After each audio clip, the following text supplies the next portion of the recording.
Another Mackenzie shit, Sandman shit. Automatically, the work is available. When it comes to my action balls, I'll be flaming ye. You not escaping through. Catch you in the avenue, in the car passing through. Open fire blasting you. Caught him in the clavicle, 911. That's what you need, cause competition done. You and your whole crew is buns.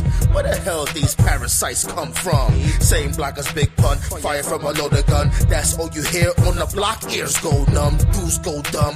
Plus they don't give a shit. Hit you with all of my force, gonna need a medikit. Shorty coming to the crib, you know I gotta let it strip. In the kitchen making biscuits and chicken strips. Fucking Nicki Minaj is on my bucket list. She can do tricks on my dick with those pretty lips. Target your members, then dismember.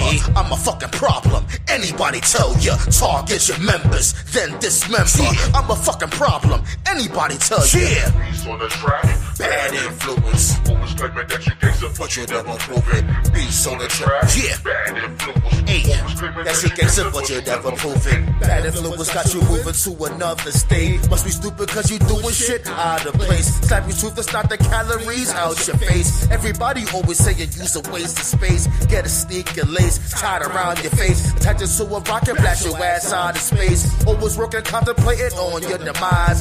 Get high to go to Five Guys, burgers and fries. Rule with a tyrant hand till the army expand. Always disrespectful, so I'm pissing in your flower plants. Do my fighting stance, then go in. Goddamn, my dope kicks like a young Van Damme. Drinking heavy rocket fuel, start my chronicle. Make you famous so the paparazzi start to follow you. OTG is the brand new wave. You not fucking pissed, then why the hell you came? Target your members, then dismember.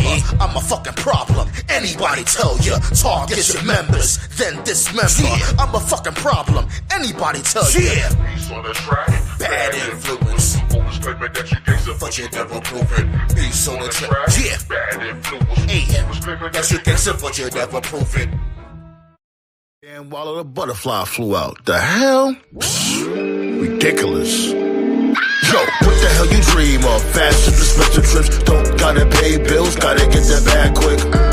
Tired of having nothing in my pocket, spending money on stupid shit, gotta stop it. Yo, what the hell you dream of? Fast trips, expensive trips, don't gotta pay bills, gotta get that bag quick. What?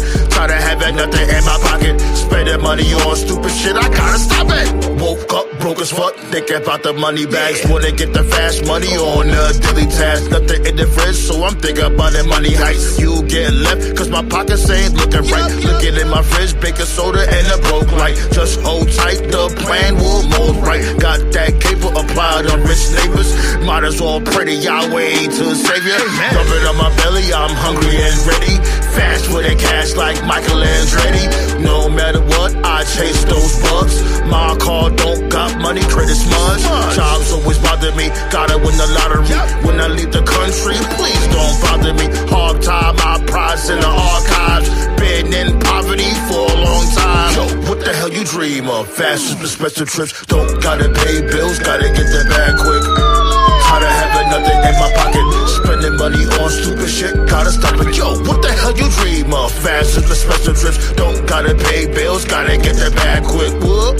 Tired of having nothing in my pocket, spending money on stupid shit, I gotta stop it. Dollar per word, my learning curve. Fuck off, you lame birds, my trap is absurd. Pocket watcher got you plotting on the opposition. The only thing holding you back is prison. Getting fired from job, time is running out. Gotta pay the light bill, Con Ed bugging out. It's imperative, that's how I gotta live. I'm broke, don't even ask for a cig. Gotta borrow money to pay what I owe. Hurricane Sandy gave us a blow. After that, COVID swallowed the world whole. Couldn't go nowhere, stay in your home. Every day I paper chase, you know what I ate. For breakfast, success on my dinner plate. Delicious. When I gotta raise, here comes inflation. Fucking hate it, I'm losing my patience.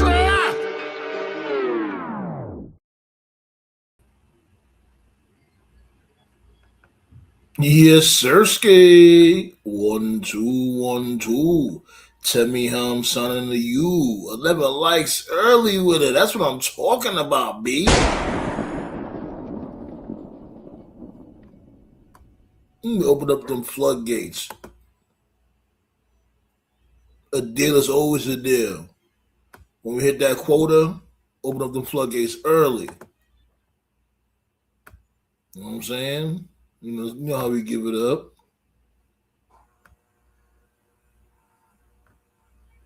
Pow! Right there. Pull up, pull up, pull up. Graffiti Bed, what's going on, my dude? My dude TGPT, what's going on? What does that even mean, though? Your pronouns are TGPT. What is that? You never explained that. My dude Blaze in the building. I'm fine with Brock versus Oba Part 3 as long as Oba did win King of the Ring. Yeah, we all knew where they was going with this, so it is what it is. I'm glad they upped the ante, making it a Hell in a Cell. And, people was having, like a gripe, like, yo, what was the whole point of the King of the Ring in the first place? And I ain't gonna lie, I understand where people's coming from when it comes to that instance, because it's like you could have had this dude Jay Uso just won all the way. Have this dude Brock Lesnar cost him, you know what I'm saying? Have him my bad, Jack. Give me 1 second. Y'all can hear me better? 1 2 1 2. Cause I gotta make sure I'm good. Okay, like what I was saying now, I was saying that it would have made a little bit more sense if this dude Brock would have costed him in the finals, costed Oba in the finals, and then there you go right there. Have this dude Oba pissed that he costed him in the King of the Ring finals, and he'll be like, you know what, I'm tired of this,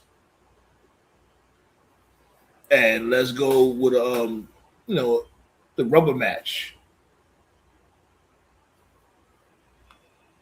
But it's not a big complaint. It's a minor complaint. And to tell you the truth, the SummerSlam card is already looking healthy.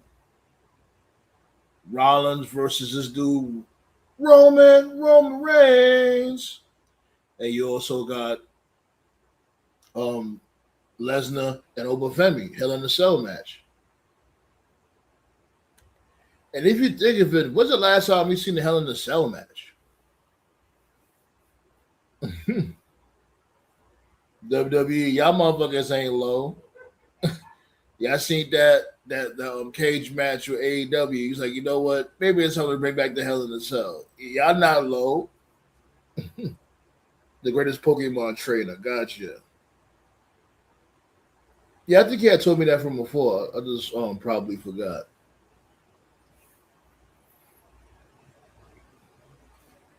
Yeah, it'd be episode 375. We told the old-fashioned Rash to let y'all know what's happening. I think I got the number wrong. I think it's 376. I ain't gonna hold you, but I'll fix it on the edit. How am I sounding? I'm sounding good, Blaze.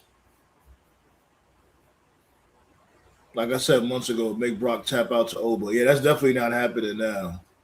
If he was to tap in the cage or in the Hell in the Cell, it won't stop the match. So I guess, have Oba put him in the Kimura lock and have him tapping. When he keeps on tapping, but the ref is like, what do you want me to do? I can't stop the match. It's a Hell in the Cell. If there's do a spot like that, have Brock bloody. Like, have blood streaming down his face while he's tapping to the Kimura lock. I'll say this, though. Remember, SummerSlam is in Minnesota. Don't be surprised if Oba loses. Because we all know that Brock is from Minnesota. So don't be surprised they do some bogus shit. You know what I'm saying?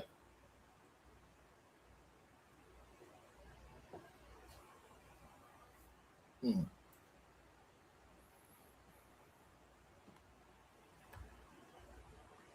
Blade said, "Oh, I thought you could tap in Hell in a Cell." They been switching up the rules so much damn times. You probably right, my dude. I think you're probably right. I could be wrong. I know it's a pinfall in Hell in a Cell. I know that for a fact, but I'm not too sure about tapping.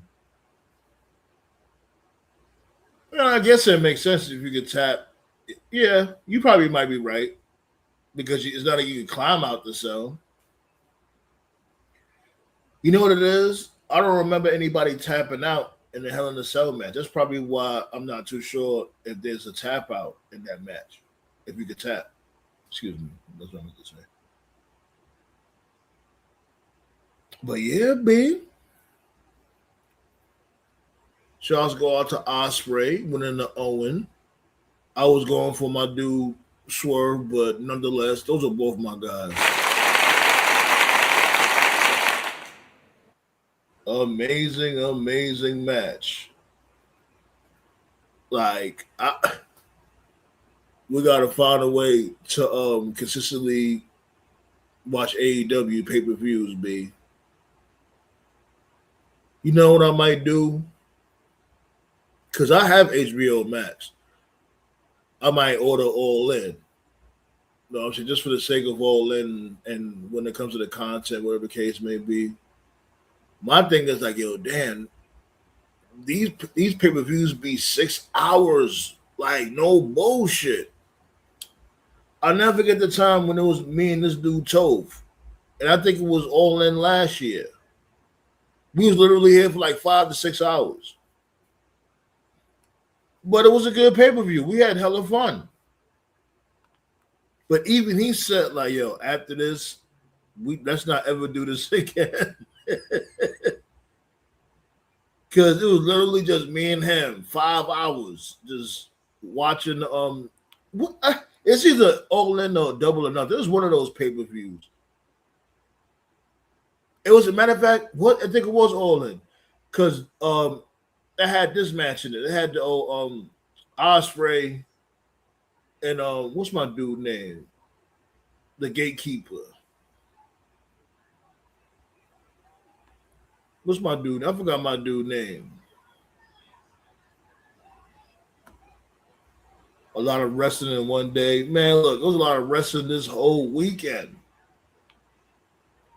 WWE, AEW, TNA, NXT, UWN, Midwest Wrestling, Limitless Wrestling. I think even JCW did an event, if I'm not mistaken. I could be wrong. There was so much shit going on this past weekend. And shouts go out to the indies that be on YouTube. Seriously, B.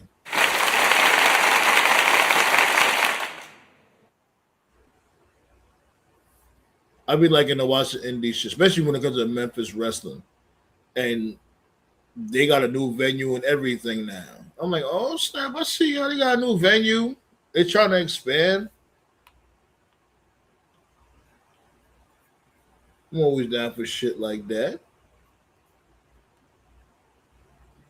But yeah, shouts go out to Osprey, B. Seriously, congratulations on his win.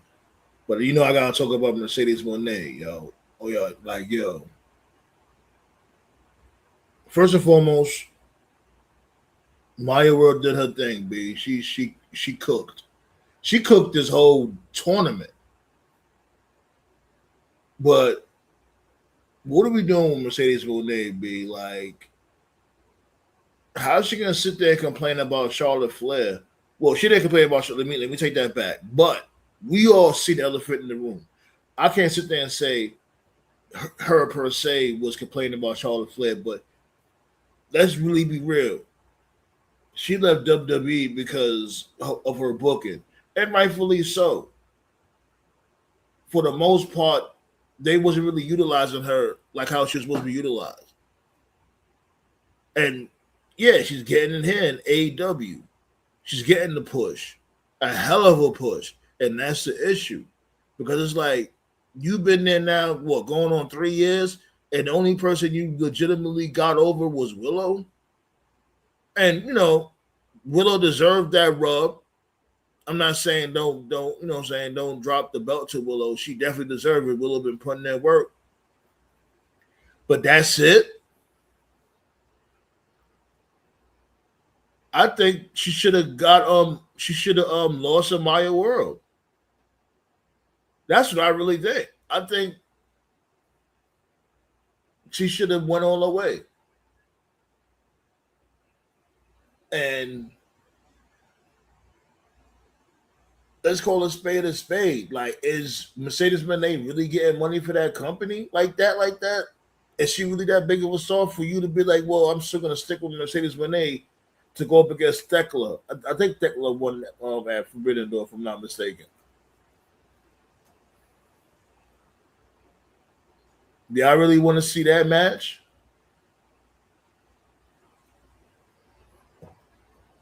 No, no.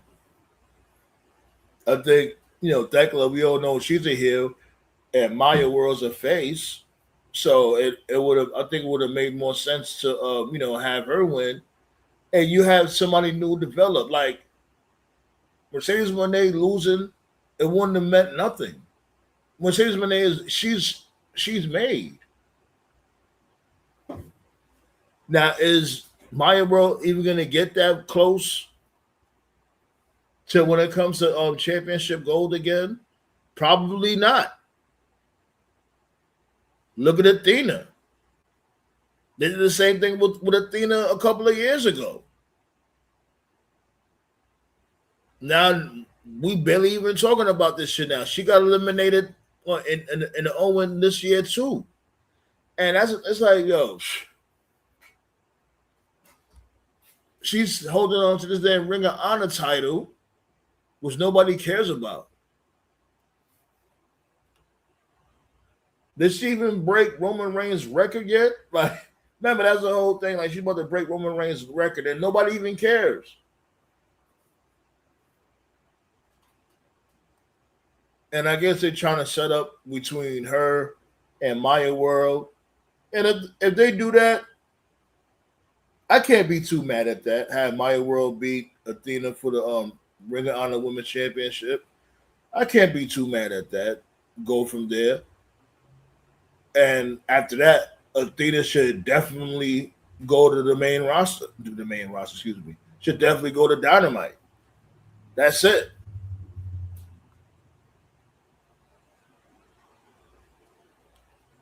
You know what I'm saying? Got my dude Toph in the building. Hey, yo, B, what it do though? Yo, just trying to stay hydrated. How's it up there? I'm telling you, it's disgusting out here.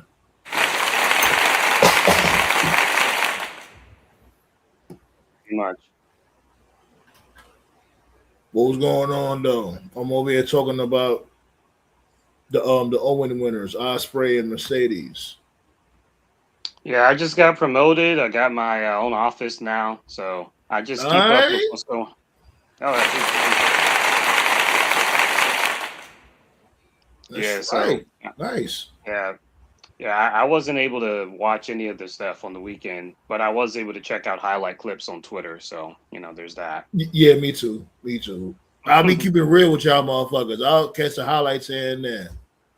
If I watch the full show, I'll let y'all know I watched the full show. But we got TKO in the building real quick. TKO, what's going on, my dude? Yarramin. Yarramin. What's happening? Over here talking about the winners of the OWEN, Ospreay and Mercedes. Yeah. I enjoyed Forbidden Door. I ain't gonna lie. I don't know what motherfuckers are saying that fans fell asleep or lost interest for that match. I'm like, really? It's JD for you. Oh, that's what JD was saying? Yeah. Man, listen, man. Take it from experience. As somebody who was in in attendance for an AEW pay-per-view, from start to finish, fans never lost interest.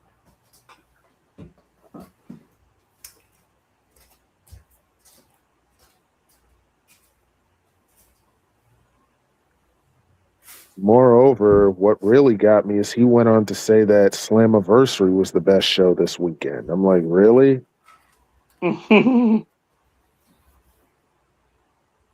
Jesus Christ, man. Well, he's been basically booted out of the WWE and AEW communities, so now he's trying to make friends of TNA as if he ever give a fuck about TNA. What? Are you serious? He said Slammiversary was the best show this weekend. I kid you not. Holy cow! How the mighty have fallen.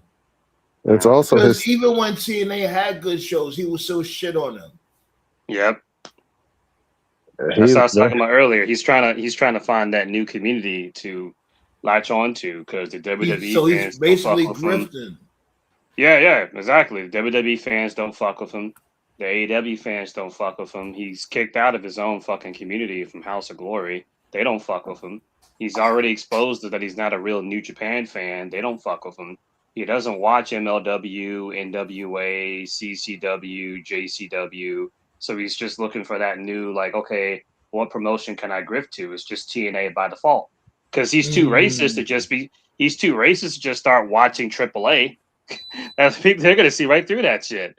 It's just TNA by default. Because I remember you guys kept saying that he was racist and shit, and I'm like, nah, he ain't on that type of time. Especially like, and I'm telling you, like, what really made that red flag start flaring in the motherfucking airs when he said that goofy shit about Hogan. When he said, "Oh, why don't you people just get over it?" Excuse me, sir? Exactly. Yeah. Like the fuck was you talking to, my nigga? You serious? Didn't he say that same thing when it came to Tessa? Yeah. I don't know about that, but he definitely said that about Hogan. And he tried to gaslight this dude, Jesse, into agreeing with him. And that's how you can tell he's racist. Like, that's that Karen shit where it's like, let me have a black co-host so people won't say I'm racist. See, I have a black friend. Like, you know, like that's the shit I'm talking about. That shit definitely ain't working. And Jesse checked him. During that podcast, when Hogan had passed or whatever, he checked him. He was like, yo, you can't tell people how to feel. Mm-hmm. Yeah. It basically goes like this. Like, we're not even talking wrestling anymore. Like, this is just life. Like, okay, like, since TKO mentioned Tessa briefly, like, she's not going to be a problem, obviously, anyway, right? The defense I always saw from some of the Tessa defenders, they'd be like, well, Tessa apologized to the chick in person, so we should let it go. I saw that defense a lot. Here's the thing, right? If someone makes an apology for something bad they did, good for them.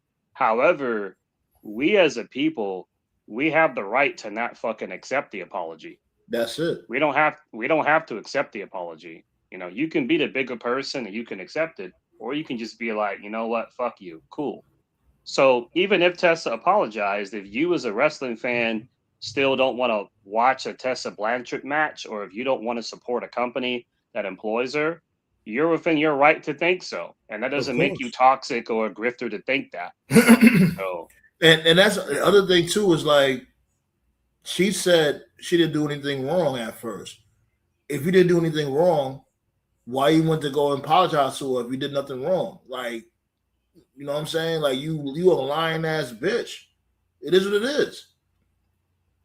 If you feel like you did nothing wrong, you're not gonna apologize or supposedly apologize. Because remember, we didn't even see the apology. I'm not saying we had to see the apology.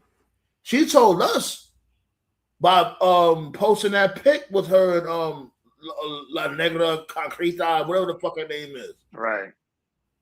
The picture basically the picture was basically the confession. Because when the allegations came out, she said they were untrue and that they were unfounded. But yet you posted that picture. Why did you post the picture? You posted the picture because you wanted us to know that you guys are cool now. It's like a couple of weeks ago, Ahmed Johnson took a picture with Farouk or Ron Simmons. Like, they're cool now. great. Well, But the that fact that happened it's happened months ago. That should happen when they had linked up. right, That was months ago. right. But I'm just using that as an example. Like they Okay, took the okay. picture because everybody in the wrestling community knows that at one point in time, Ron Simmons and Ahmed or Tony Norris, they didn't like each other, like legitimately. So that picture they took was like, hey guys, we're cool, it's all love. So the fact that Tessa took that picture, that basically confirms that you did exactly what other wrestlers accused you of. You know what I'm saying? Hmm. So, And but anyway, what makes it crazy is that he kicked this dude in the ribs, which is crazy.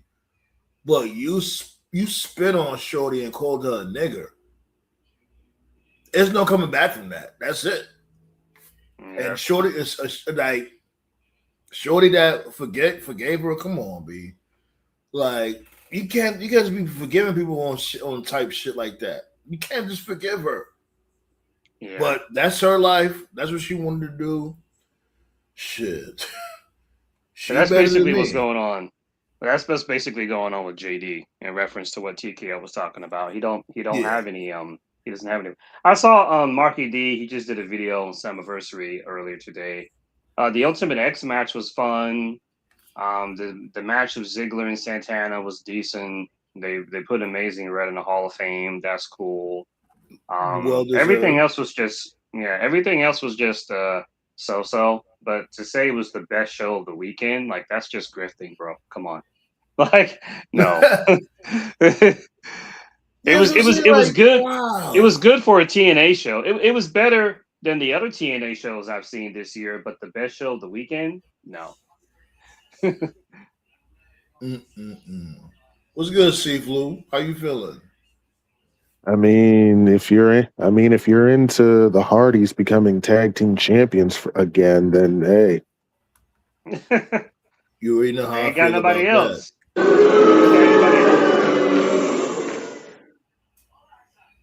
the fuck out of here. They could have gave it to these dudes, the hippies. I'm sorry. I thought Yeah. I thought the Righteous were gonna win it. I mean, they just beat the Hardys like 2 weeks ago. So like the Hardys ain't shit for that, yo. Seriously, because I know for damn sure they got creative control. They could have told these dudes like, nah, let's let these dudes get a nice little run with the belts. Because they see why? The last title run, they did nothing with them. What did they do with them? Only thing you remember them doing is having that match at NXT against who they was going up against at NXT. I forgot. they went up against Dark State. It was a Dark State at NXT. It was them. Yeah, it was Dark State because I remember they beat them for the NXT belts and then they lost them in a street fight. You see why I called them the Hordies? You see why I called them Hordes? I told you. They've been on the same shit since fucking 2016. Everything they do is, okay, this is the stepping stone to the last run. You've been on the stepping stone for over a decade. Hang it up, bro. It's over. That's just a mountain now. It's not even a stone no more. It's just a whole mountain.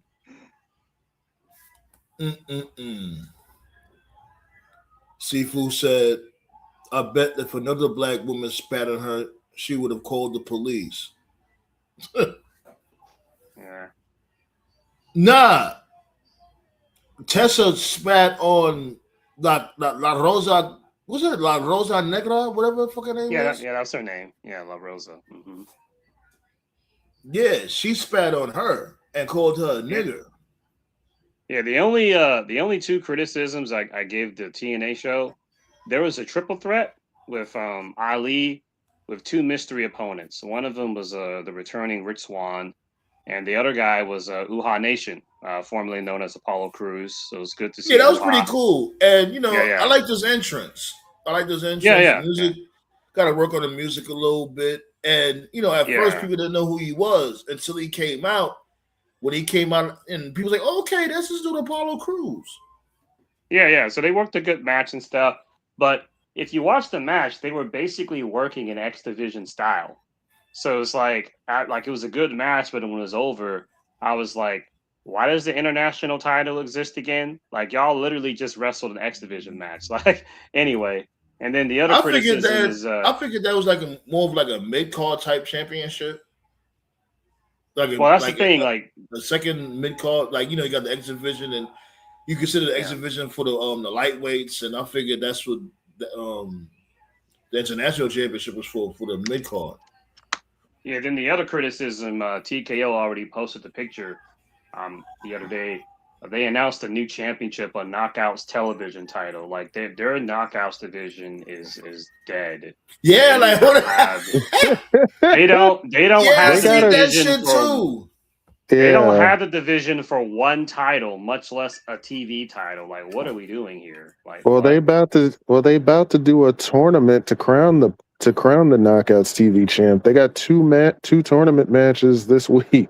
Good, hold on. Let me see if I can find that real quick. Is the tournament tree already set up? Yeah, the bracket is up. And get this. And get this. Put it in the back chat if you can. If you gotta set up, can you put it in the back chat so I can just get it from there? If I can find it, but yeah. All right, don't worry. I'll find it, but go ahead. But yeah, they got a bracket set up with most of the knockouts that they're not using.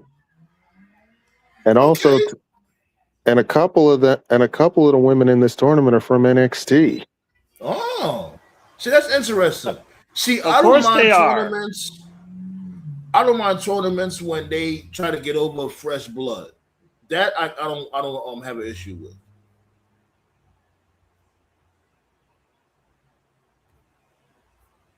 Yeah, of course it has NXT chicks in there. They don't have enough for their own roster. Yo, what the fuck, man? Speaking of that, I'm trying to get to the TNA roster. These motherfuckers are trying to force me to stream TNA. Like, y'all can't hold a gun to my head. The fuck? But go ahead, y'all. My bad. These motherfuckers are tripping. Oh, well, you're searching for the brackets. I will, since we're talking about NXT, I want to talk about this. They just debuted Nikki Blackheart tonight. Okay, I got the card.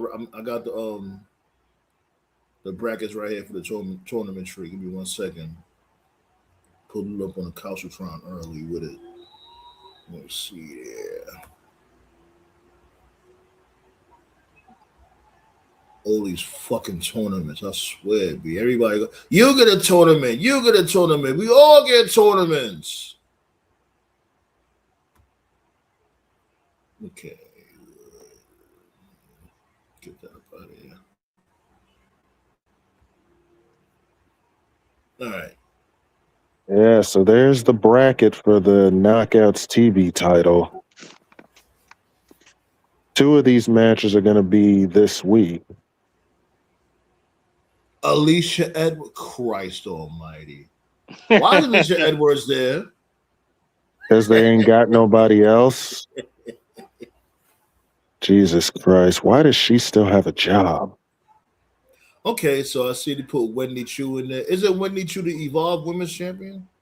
No, she was, but she just lost it to Nikita Lyons. What? Yes, I don't know why she still has a job either. Sucking that cock. Good Lord. Allegedly.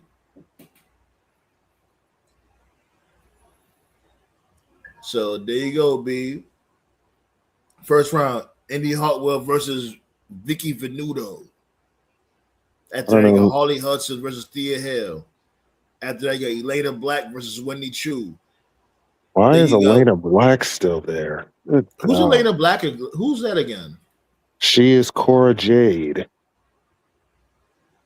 Y'all forgot she was there. She just got there last week. I forgot about that. No, she's been there since January, dude. She has been there since January and hasn't done a damn thing. Hold on, let me see if I gotta move this comment real quick so we can see it better. Hold up. Comment right there.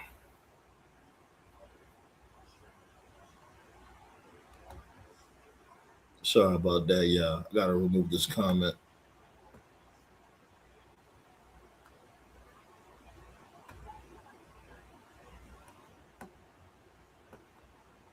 Yeah, I'm sure y'all could. Yeah, I'm sure y'all could. Okay, here we go. Yeah, there's the bracket right there, man. 2 of these matches are going to be on Thursday. They I got have this no- stupid text right here this week. Move that shit. Why would they put this right here?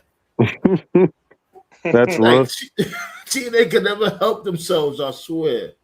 It's one of the chicks from the Elegance brand versus Rosemary. So Okay. They got Jada Stone, Alicia Edwards. I don't know why. Jody I will. Threat. Who's that? I like that name, Jody Threat.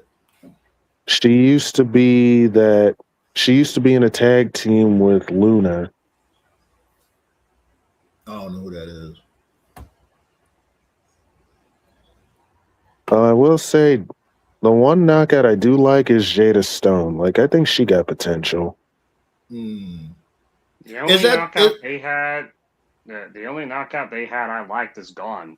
Danny Luna. She was the best chick there. She's like, I'm good. Just fucking. Yeah. What did she went to? Was she went to AEW or something? No, Nah, she's not on chilling. AEW. She's just chilled now. I don't know what she's doing now. Probably in the they was Indies. they was pushing her.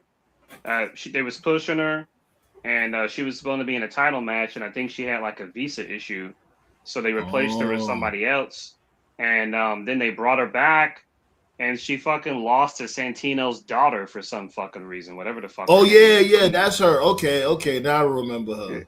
Yeah, it's so much more important to get Santino's daughter over. Like what? Like whatever, bro. Sifu said he ain't jacking that shit. Pretty much, tournament like lineup sucks. I mean, yeah, pretty much. Like, so what they're doing with the Knockouts division is they basically just send NXT chicks that are not ready for developmental TV, like that, and that's where the TNA being a dev of a dev comes from. Like they literally use TNA as a way to develop their NXT C-listers, and then when they feel like they're ready and good enough, then they make regular appearances on NXT. And it's like, how the fuck is this supposed to help the Knockouts division? You're not building any new girls. You know, they're not recruiting any new girls from the indies and shit. So, who's the Jada Stone chick? Is that the one that's like the female Kofi? That was the one that had the whole Order 4 bumming out. yeah, I kind of like her. She's okay. Yeah. So now Santana lost the belt to Ziggler, and I'm like, okay, who the fuck is Ziggler supposed to drop it to? Santana was the only dude y'all had. Leon Slater's on his way out. Oh, you got Moose. You know, didn't Moose beat Eddie Edwards? So shouldn't that make him number one contender? I know that sounds crazy, but Moose did. Well, after he won, he did say he wants to be TNA champ again. So, and have they ever had a one-on-one match before? Before Moose and this dude Nemeth? They probably have. Yeah, they did. Yeah, they did, and Moose beat him. Oh, okay.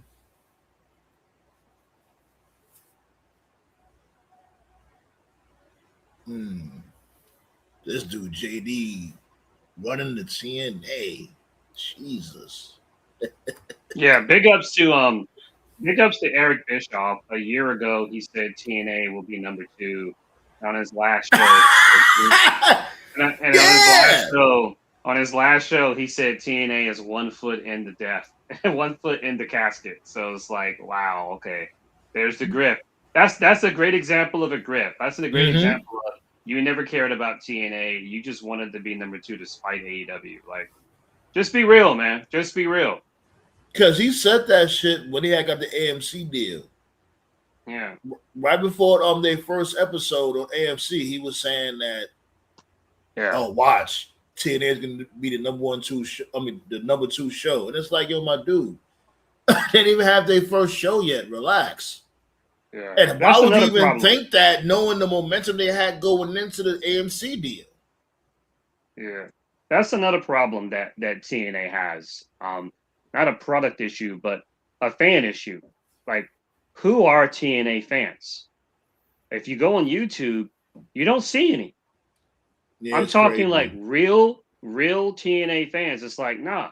And the few people you do see talking about TNA, they're not TNA fans. They're only watching it because of the WWE relationship. So they feel compelled to cover it because an NXT star will make an appearance on TNA. So it's like, where are like Marky D? It's literally He's just like the him. only one. He's like the Yeah, sole it's survivor. just him. Right. It's just him. He'll do like a random review of a it's so fucking sad. He'll do like a review of a random Impact episode, and his review on YouTube will have more viewers than the actual TNA YouTube channel. Yeah. His review will have more clicks, more views than the actual rating of the episode itself. He will literally do like a state of TNA 2025 review, and that shit will have like 300K views. And the actual like Impact episode will have like 205K. Like, what are we doing here? It is crazy. It's like, yo, get him a job. Yeah. I know they see him covering the show. Give him a job. But these motherfuckers be too damn prideful. Yeah. Give him a job. Maybe give you some fresh ideas. I don't see what they got to be prideful about. I mean, they haven't been making no noise in what, over a decade and a half now? Mm-hmm. The last time they made just a little bit of noise was when this dude DeMore was about to do the whole revamp, the TNA wrestling revamp. They made like a little bit of noise. And after that, that was it. And then, to me, the beginning of the end of the revamp, and I think big ups to you, TKO, because you were the ones that mentioned it. When they did Bound for Glory last year, and I think that was like their highest attended show ever. I think they had like somewhere around like 7,000 plus people. And they did Leon Slater versus Javon Evans, and everybody was looking forward to that. And then it had that lame fuck finish with the Dark State people. And then they had and then they did the Hardys against the Dudleys the last time. Remember, ever. you spazzed about that. Remember, you had emotion about it, but you was like, yo, what the fuck? Yo, who are these motherfuckers? We don't even know who these dudes are to this day. Where right. Because like right. That was a bad look on their part. Because Bound for Glory is their biggest show of the year. Mm-hmm. Imagine you're watching WrestleMania and you got a big match at WrestleMania go to a fuck finish. Imagine AEW at All In and they have one of their biggest matches go to a fuck finish. Like, you would never see that at WWE. Right, you never see the Mean Street Posse. You never see the Mean Street Posse come through and jump somebody in the main event of a WrestleMania. Right. And then and I remember like some people tried to defend it. It was like, oh well, WWE didn't want Javon taking a loss. And I'm just like, well, there is an easy way around it. Because if I recall correctly, they were both champions at the time. I think Leon was X Division champion and Javon was like North American champion, right? Yeah. So all you had to do was just make the match for Leon's title, the X Division title, not put Javon's title on the line. And then if Leon had got the win, then you run it back on an NXT show with the North American title on the line. And then you have Javon get the win back.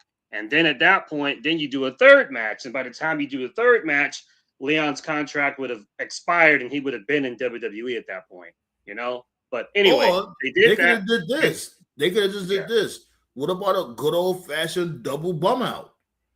Yeah. So this dude would have put him with a splash through the commentator's table. Whoever, it don't matter. They both high flyers.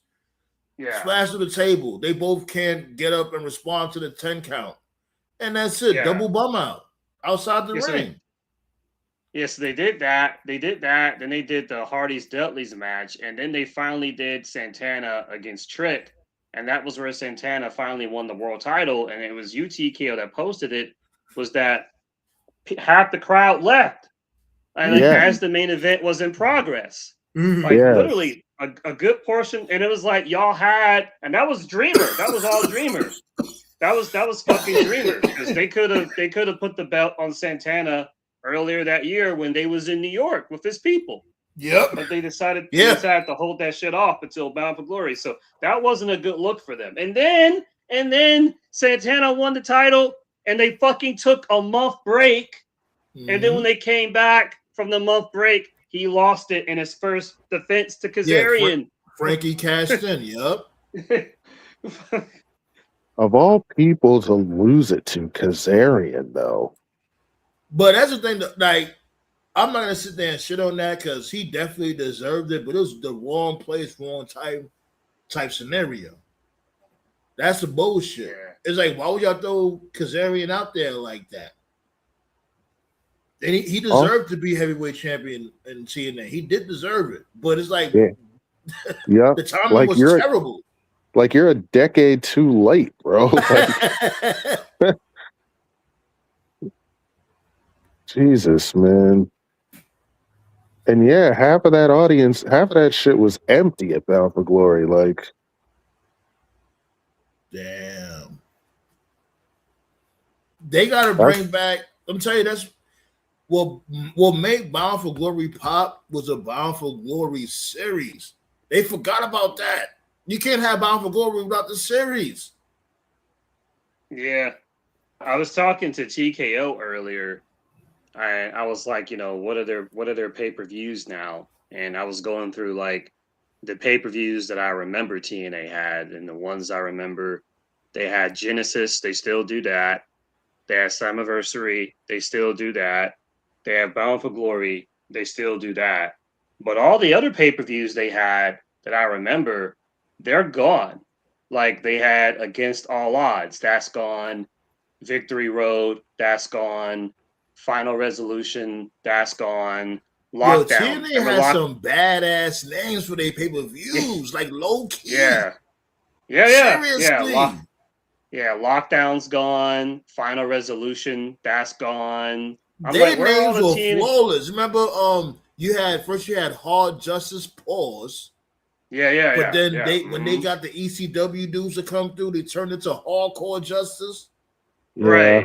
Right. And I know some fans are gonna listen to me and they're gonna be like, Toph, you're nitpicking. No, it's not a nitpick, because when you have like your own pay-per-views like that, that shit gives your brand identity. People associate that shit with your company. And that's what TNA lacks. Where's the identity? Look at AEW's pay-per-views. There are certain pay-per-views they have. When you hear the pay-per-view, you know it's AEW. That's what they're known for. That's AEW. Mm-hmm. All In, that's AEW. Look at WWE. WrestleMania, that's them. SummerSlam, that's them. Even New Japan does it. Wrestle Kingdom, that's them. Sakura Genesis, that's them. Dominion, that's them. Where are the special TNA, pay-per-views that you associate with them? Like, they got rid of them. Stuff like that. Aside from Slammiversary and Bound for Glory, they got nothing else. Yeah, they kept the big ones. And they still got did Slammiversary. It for no reason. That's the main thing that killed me with TNA. They got rid of all that shit just for nothing. I know they're bringing back Destination X. I know that. That's good. That's good. Yeah. But it's like, y'all. This is like when Hogan just came through and just knocked down the buildings for nothing. They sacrificed a lot bringing Hogan and Brooke and Bischoff.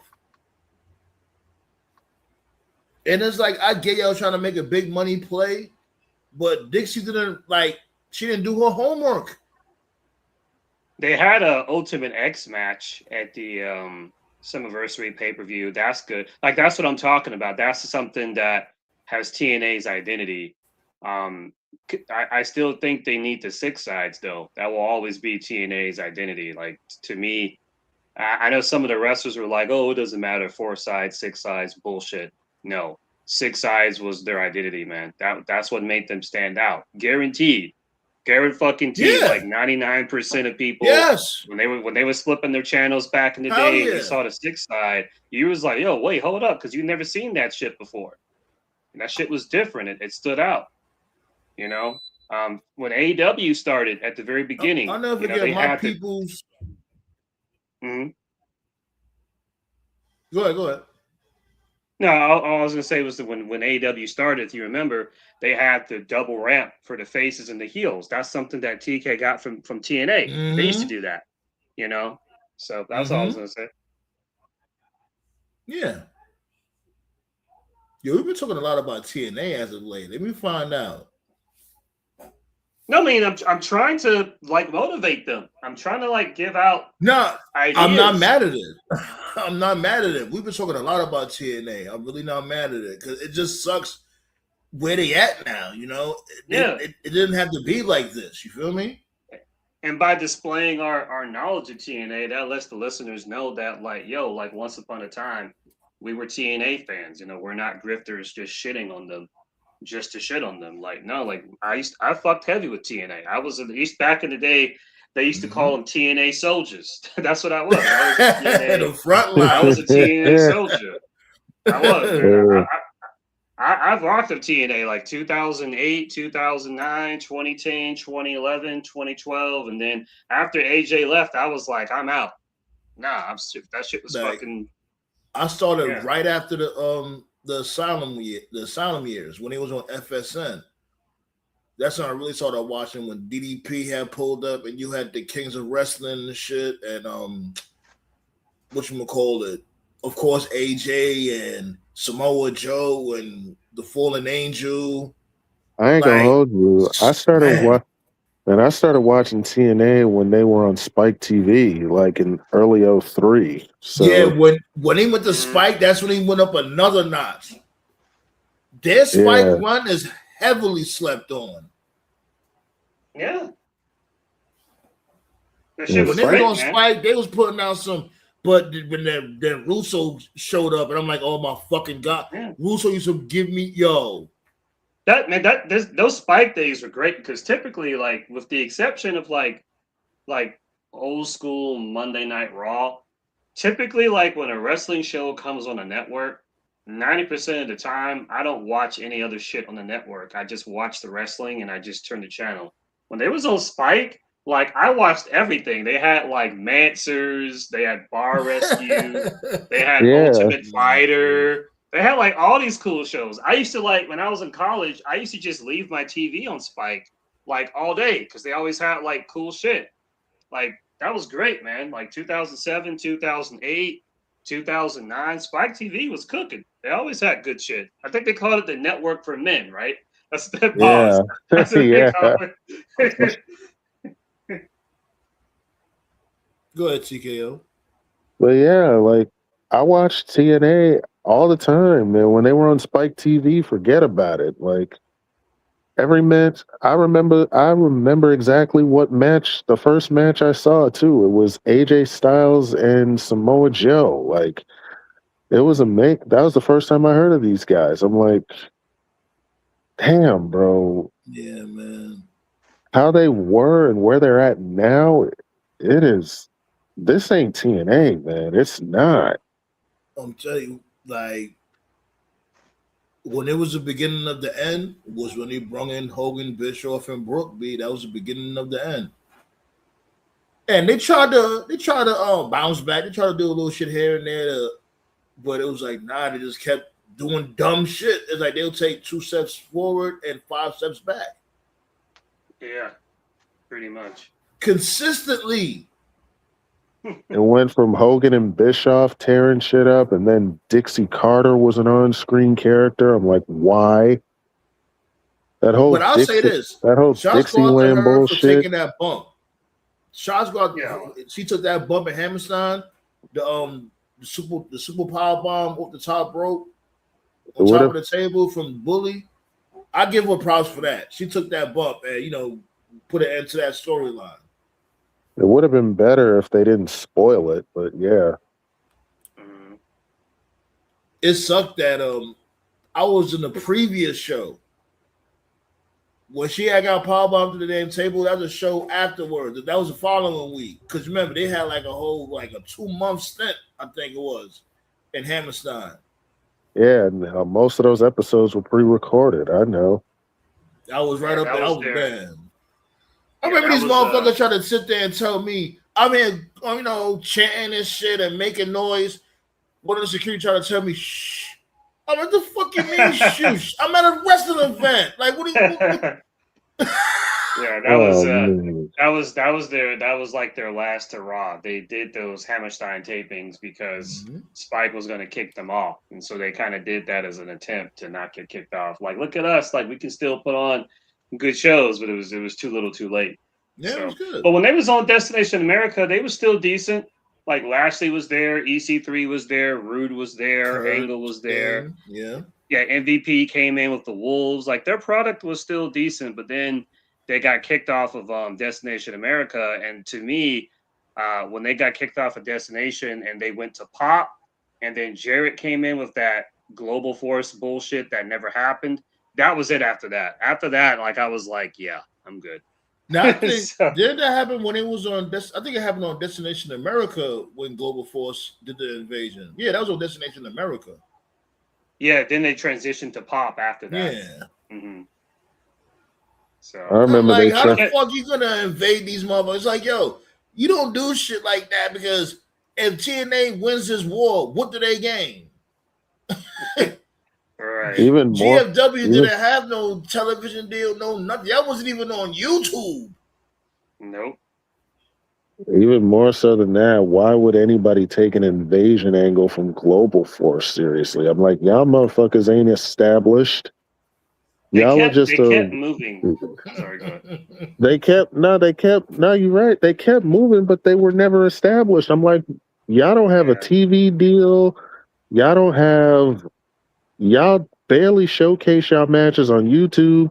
Y'all are a small indie show performing in a baseball field. Like, right, remember that? They was in the baseball field doing that show. And it's like, I get you being creative, whatever, but it's like, no, y'all was just broke.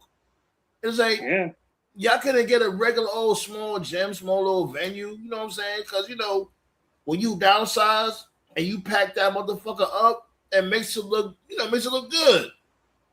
They went from Spike to Destination America to Pop to Pursuit to Access Television to Twitch back to Access Television, and that's where they stayed for a long time. And then when they went to Twitch, I was like, yo, like, you motherfuckers are on Twitch, just stream on YouTube. That's what NWA was doing when NWA did NWA Power. Right. And MLW Fusion was also on YouTube. And it's like, why don't y'all just fucking upload on YouTube? I guarantee you, if they just did live streams on YouTube, I guarantee you your audience would double. And, you know, stupid. He said they had like 57 people at that baseball field. They probably They probably did. And even worse, and what made it worse is your fucking owner, your boss, made himself the first world champion. I'm like, get the fuck out of here. Word. Yo, Jarrett made himself the first Global Force world champion. I'm like, if you don't sit your Jesus Christ, man. Get him. God damn it, man. Sit your mark for yourself ass down, man. Jesus, man, you are not a draw. You were never a draw. You are not world championship material. You are a mid-carder at best who got his ass kicked by China. Only reason you were world champion is because, one, you owned the company, and two, Vince fucking Russo had a hard-on for you. Like, God, man. TKO cooking. He warming up. Go ahead, TKO. Go ahead. Get it out. Nah, man. I just can't stand Jeff Jarrett. Like, why? Like, like, he makes himself bigger than what he actually is for no reason. Like, you know how many careers you buried along the way? Remember that time he won the King of the Mountain match and like the fans legit threw garbage in the ring? Yes. Oh my God, man. He thought it was like NWO heat. Nah, motherfuckers, go the fuck away heat. Yes. You lucky motherfuckers ain't throw a grenade at you. Go away. I think it was Jarrett Abyss. Let me see if I can remember this right. I think it was Jarrett Abyss, Ron the Truth Killings, Christian, and Sting. Yes, it was a 5-way King of the Mountain match. That's another one. Where's the King of the Mountain match? That's another gimmick that they don't do anymore. Like, where's their gimmicks? Yeah, where's the TNA shit? It's probably been like 10 years since they did the King of the Mountain match. It's been a very long time. But yeah, I remember that King of the Mountain match. It was a 5-way between those guys. The original winners was supposed to be either Sting or Christian. Instead, they gave it to Jarrett. Why? That doesn't work for me, brother. Mike, of all the people, and what pissed me off even more is that the feud during that time was between Sting and Christian. Because I remember Christian Cage was the world champion at the time. Mm-hmm. He was the world champion. He had beat Jarrett like 2 months prior. He was about to be in a feud with Sting, only for him to drop it back to Jarrett. And even worse, Christian never got his rematch. Yeah. Yo, man. I used to be losing my mind over TNA forever, yo. As a matter of fact, I found some. Look, I just dug in the crates just now. Hold up, chill. Go ahead, keep on talking. I'm about to cue this up real quick. This how, man, look. That Russo, man. Yeah, but like I said, man, Christian Cage never got his rematch with Jarrett. I'm like, why is Jarrett world champion? Like, he is not that good. He never was. Remember, around the time that's when Russo was that. I think that's around the time when Russo was around. Yeah, it was. My memory of Jarrett, the memory of Jarrett I always have is actually my first memory of Jeff Jarrett. My first memory of Jeff Jarrett was what we got here. Damn it, Russo. Fucking damn it, Russo. Do you see what you had me doing? Do you see that shit? You see what the fuck you created? You created another fucking alcoholic. God damn, I can't take fucking anymore. Like, I used to lose my mind over this dude, bitch. That's funny. Oh my God, like, you created another alcoholic. That's good. Damn you, Russo. You see what the fuck? Yo, after watching this week's TNA Impact, I just started just drinking very heavily, straight from the bottle. I'm not even taking it. You already know who I am. You're not. Straight I like from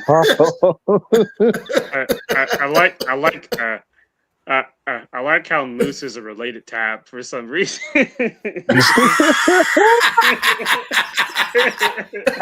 Just on about TNA, so there you go. Yeah. That's how long I've been firing on these dudes. That's like 15 years ago. You can tell by the quality. That was 15 years ago. Right. I've been firing on these motherfuckers. Be like, yo, Russo used to like, oh my God, Russo used to drive me crazy. Like, yo, my dude. It's like you purposely trying to sabotage this shit. You gotta be really that son. Go ahead. But my bad. But what TKO was saying, my first memory of Jeff Jarrett was actually in WCW when he came in '96 and they did that story where he was trying to join the Horsemen and Mongo and Benoit didn't like him, but Flair was cool with him. And WCW tried so hard to get Jarrett over. And then, like, the fans didn't care at all. They didn't care. And then fucking Sting would come down from the rafters and give him the death drop, and they would cheer every single fucking time. That shit was great. Like, when Sting first went Crow, that shit was great. I remember, like, he pulled Jarrett's hair and, like, gave him the Scorpion death drop, and then commentary tried to sell it as, like, what a low-down, dirty attack, and the crowd was, like, fucking losing their minds cheering because they didn't give a fuck about Jarrett. Right. I remember when I spoke to that dude's Sting, and I was like, yo, I fucked with that Joker Sting gimmick, and he just looked at me, he was like, you really like that shit? He didn't say that, but he gave me that look. Because I know people was shitting on it for some reason. I don't know why. I don't know either. I thought it was different. I liked it. I I liked it too. enjoyed it too. I thought it was funny. I But he thought it was definitely entertaining as appreciated hell. that shit. He was like, "That's what's up." Mhm. I, but like I said, man, like I will just never like Jeff Jarrett. The only thing I do like, I will say this though. I will You're say not go this, ahead. You're not done. Go ahead. but I will I say know, this yo, hold on. though. I know you lost your mind when he was in the buy-in. No, he was with Renee Paquet and the Forbidden Door buy-in. I mean, at least he wasn't wrestling. Like, I'll give him True. as long as he's backstage doing like announcing or something like that, I'm fine. Like, I don't want to see him on my TV. The only thing I do give him credit for was that Bash of the Beach paper, I think it was called, when Hogan wanted him to put him over and he just said fuck you and laid down and walked out. Yeah. I do give him props for that. That I appreciate him for. But other than that, fuck him. Shout outs to TK for dropping the MJF Jarrett story. Remember that? They just dropped that. Oh God. Because he was getting flamed. Yeah. And all He was getting flamed online. It was like, yo, come on, B. You really trying to do a what's that dude? What's my dude? The wrestler story? You trying to do a Mickey Rourke storyline with this dude, Jeff Jarrett, as the Ram? Did they really think fans were gonna cheer Jarrett over MJF though? In what universe? MJF's gonna try to make it work though. Shots going to MJF though. Because he was gonna try to make it work.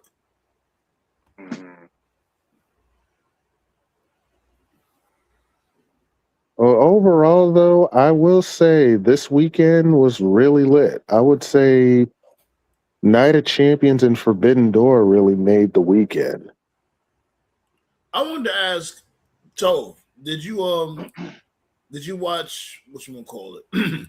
King of the Ring in its entirety? Not King of the Ring. What you gonna call it? Night of Champions in its entirety? No, I just saw the main event with Cody, Sammy, and Gunther. I just saw highlight clips of everything else. Yeah, because motherfuckers are shitting on it and all that. And I actually thought it was a pretty good PLE. I figured we all agree because it was me, TKO, Black Star, this dude, King Eric, and we was all digging it. And it's like in real time, motherfuckers just shitting on it, like. And it's like, yo, damn. Because I can tell you why, and what's going on is it's a self-made problem from WWE itself that they've done on fans. What's going on is that a lot of the modern day WWE fans, they don't appreciate like just all right matches and like good storytelling. They want the moments. Every time, like since Triple H has taken over, when they have the most buzz, it's off the moments. Sammy hitting Roman with the steel chair, The Rock beating up Cody, Cena going heel and kicking Cody in the nuts, stuff like that. It's all about the aura farming and the moments. And because that's what they've relied on so much, they've conditioned the fans to expect that, if that makes sense. So now, I hear what you're saying, but it's like I do hear what you're saying. But when Triple H do shit like that, people complain, and I ain't gonna lie. I'll be one of them motherfuckers that will complain because it's like you have a big moment, but no follow up. But he books a call like Night of Champions, and it's like, damn, what the fuck do you want this dude to do? It was barely any. It was barely any interferences, barely any shenanigans. Most of the matches were good on the card, so it's like, what the fuck? It was a good show, but it had no moments. Like when when Oba fought Jay, people were expecting Brock to come back, and that didn't happen. And then EO fought Liv, and then people were expecting, okay, what's her name, Valkyrie? She's gonna come out. Nope. Yeah, okay, Judgment Day will come out. Nope. No, EO just beat her. And it's like, yo, do you know these motherfuckers are right there in Saudi Arabia? You think motherfuckers gonna fly all the way out there just for a run-in? Right. And then like Seth fought Braun Breaker, and then people were thinking like, okay, maybe Braun Strowman will come back. Nope, maybe a new Vision member. Nope, they just had a straight up regular cage match. And like, all right. Now, to be fair, I heard that this dude was what was going to pull up. This dude, Bishop Dyer, aka Baron Corbin. Like, cause I seen the rumors out there that he was supposed to come through and help Braun Breaker in the cage match and help, you know what I'm saying, help this dude win and have him join the Vision. But I'm glad that didn't happen though. Right. But yeah, like I get what you're saying. So they're kind of Triple H is kind of stuck now. Like I'll give him credit where credit is due. I've heard, like, again, I don't watch the show from beginning to end, but I heard that everybody basically said it was one of their better shows. You said it was a good show, so I know if you liked it, it had to be a good show. But because of the lack of moments, that's why people are complaining. One more thing, though. This Sami Zayn thing. This Sami Zayn thing is really what confuses me. What the fuck are people talking about? What the fuck are people talking about saying this Sami win came out of nowhere? Like, I don't even fucking watch the I don't even fucking watch the product, and even I knew this shit was coming. They've been teasing this Sami Zayn shit for like 2 years. How many times have they had like another person on television mention, Sami, one day you're going to be a future WWE champion? Randy Orton said it. Jey Uso said it. Cody Rhodes said it. They're not going to have their guy say this on television consistently if it's not going anywhere. They forgot about Karrion Kross already. Remember, Karrion Kross was the latest one to be saying that shit consistently. Remember when fucking Jay won the world title and he had the celebration, and then Sami like gave Jay the death stare for like 5 seconds, and then he thought against it. Everybody thought Sami was going to turn. Like, that was another Easter egg that they were planning right there. Like, Sami is, I mean, SmackDown is just a fucking, I mean, at least 3 hours is over, but SmackDown has just been the drizzling shits, but easily like the best part of the show for like the past like 5 months easily was Sami Zayn. When he was doing the US Open Challenge, that was like the best part of the show.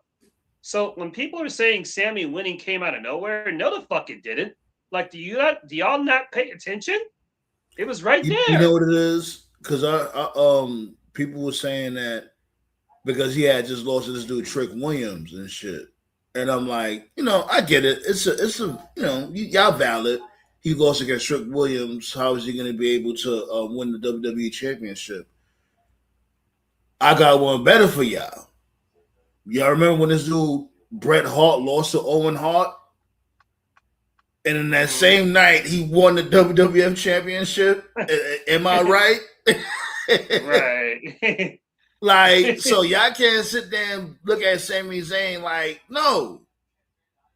And just like what you said, my dude, like, it's been brewing for years.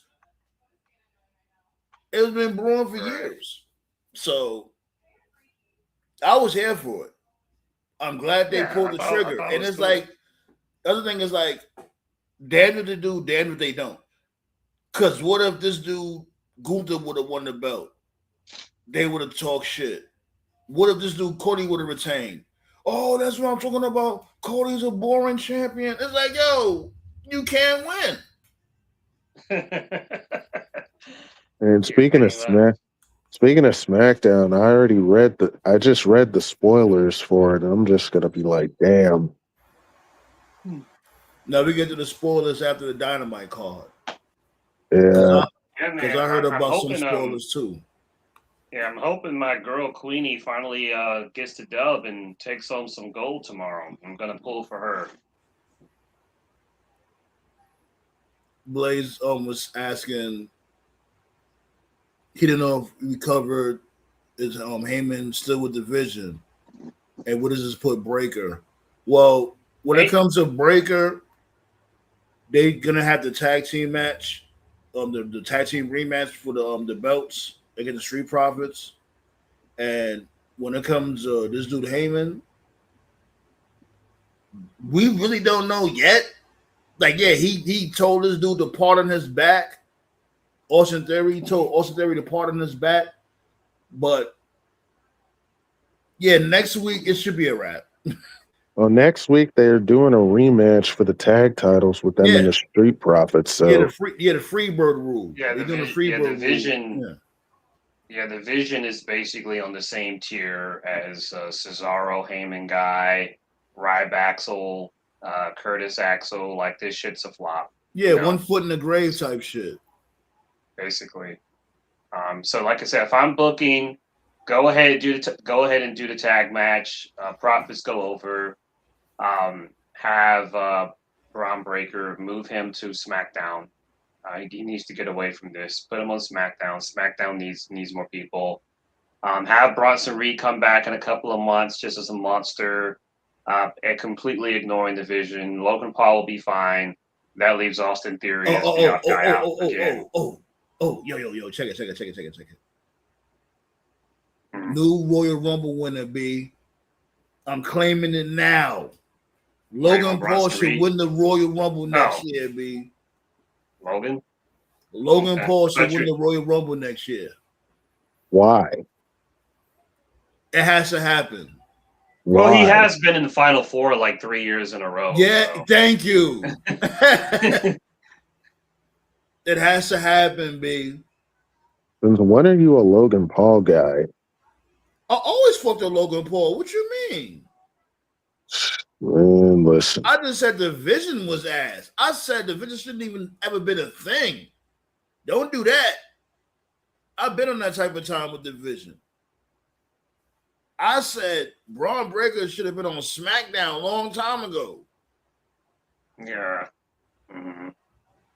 I said this dude should have never. What's my dude name? Bronson Reed should have never helped this dude Seth Rollins. Why? You're the one that put him on the fucking shelf. This shit never made any sense. Yeah. The Vision was ass cheeks from the inception. B. I keep saying that. Mm-hmm. Yeah. Like Blaze said, I'm still aiming for Chad Gable as a Rumble winner. You know what? I don't mind that either. Have this dude Chad Gable win the Rumble. He's on his apologetic tour now. I'm not mad at that. But I don't know where they're going. I know they're not trying to have this dude low key fall for Maxine Dupree. Like I low key see, like, I hope they're not going there with it. Like they're trying to build like a romantic angle between I don't know about them that. two and Austin Theory. I don't know about that. Personally, I would just get Chad Gable to fight for the IC title. At least start with that. Just to get him a singles title win. Well, I'll say this. If that's what they plan on going, fuck it. Go with it. Especially since by the looks of it, it doesn't look like Ethan Page is going to win it now. Fuck Rey Mysterio. Seriously. Yo, that motherfucker be... This shit don't make no damn sense. And now I find it so peculiar. Nobody's calling that shit out when it comes to Rey Mysterio. He helps nobody. He literally helps nobody. I've been calling that shit for years, bro. I've been calling that shit for years. He's never put anybody over. He's one of the most selfish top guys in the history of wrestling, and like no one ever talks. I think the reason why people never talk about it is because Ray's never been the guy, you know, like the face of a company. Mm-hmm.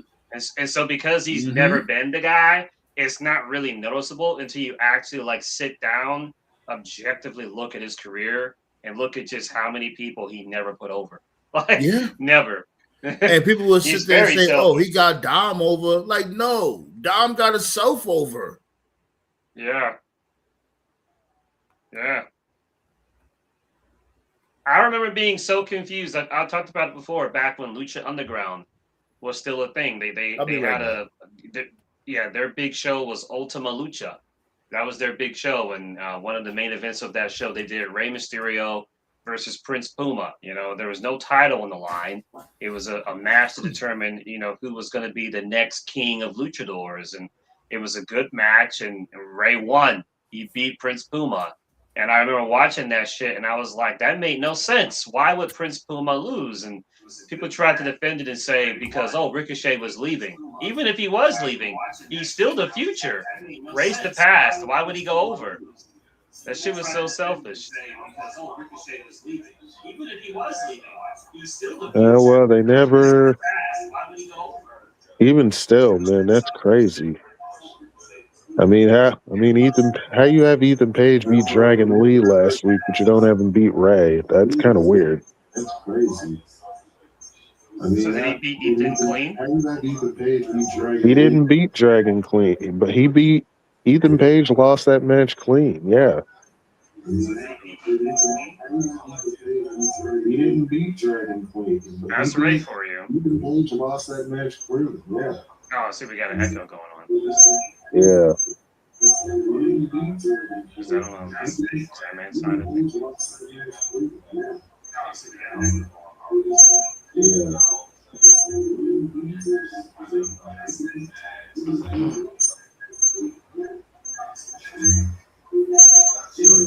I'm gonna mute my mic for 1 second. Yeah. Hang on.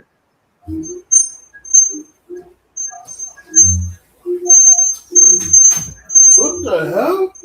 Yeah. Oh shit! Look. What the hell? Oh shit! Look. The hell? That shit started just acting like that just now? Yeah, like the There's an echo there. My bad, yo. My fucking bad. I don't even know why I was doing that shit. What the hell?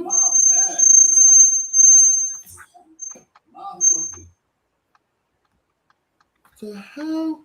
I think it's gone now. Yeah, it's going now. My fucking bad. Yeah. Yeah. Yeah, that's cool, but yeah, like I said, I thought it was kind of crazy. They had Ethan Page beat Dragon Lee last week, but lose tonight. Like, that's kind of weird.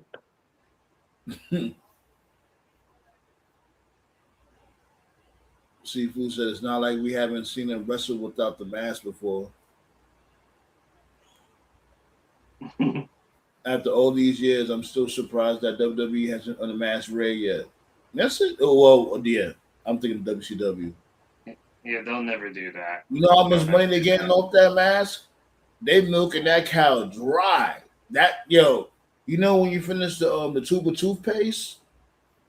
That's the fucking that's the merchandise style when it comes to this dude Rey Mysterio. That shit is like you gotta roll the tube. When motherfuckers don't have enough money, like real broke days. Yeah, that I know that nigga. Like it goes both ways. Up. I know that nigga Ray's masks are the most expensive. I can guarantee you. That shit goes both ways. Like Bischoff was just not smart. He thought that Ray was not marketable, which was just fucking stupid. That was why he was obsessed with Ray losing the mask, and I get why Ray doesn't like that. But I actually thought that when he lost his mask and he was teaming with Kidman and Conan and shit, that was a pretty good heel run. I like that heel run. It was really fun. And it's the only time he's ever worked heel, like ever, his whole career. So I thought, I think.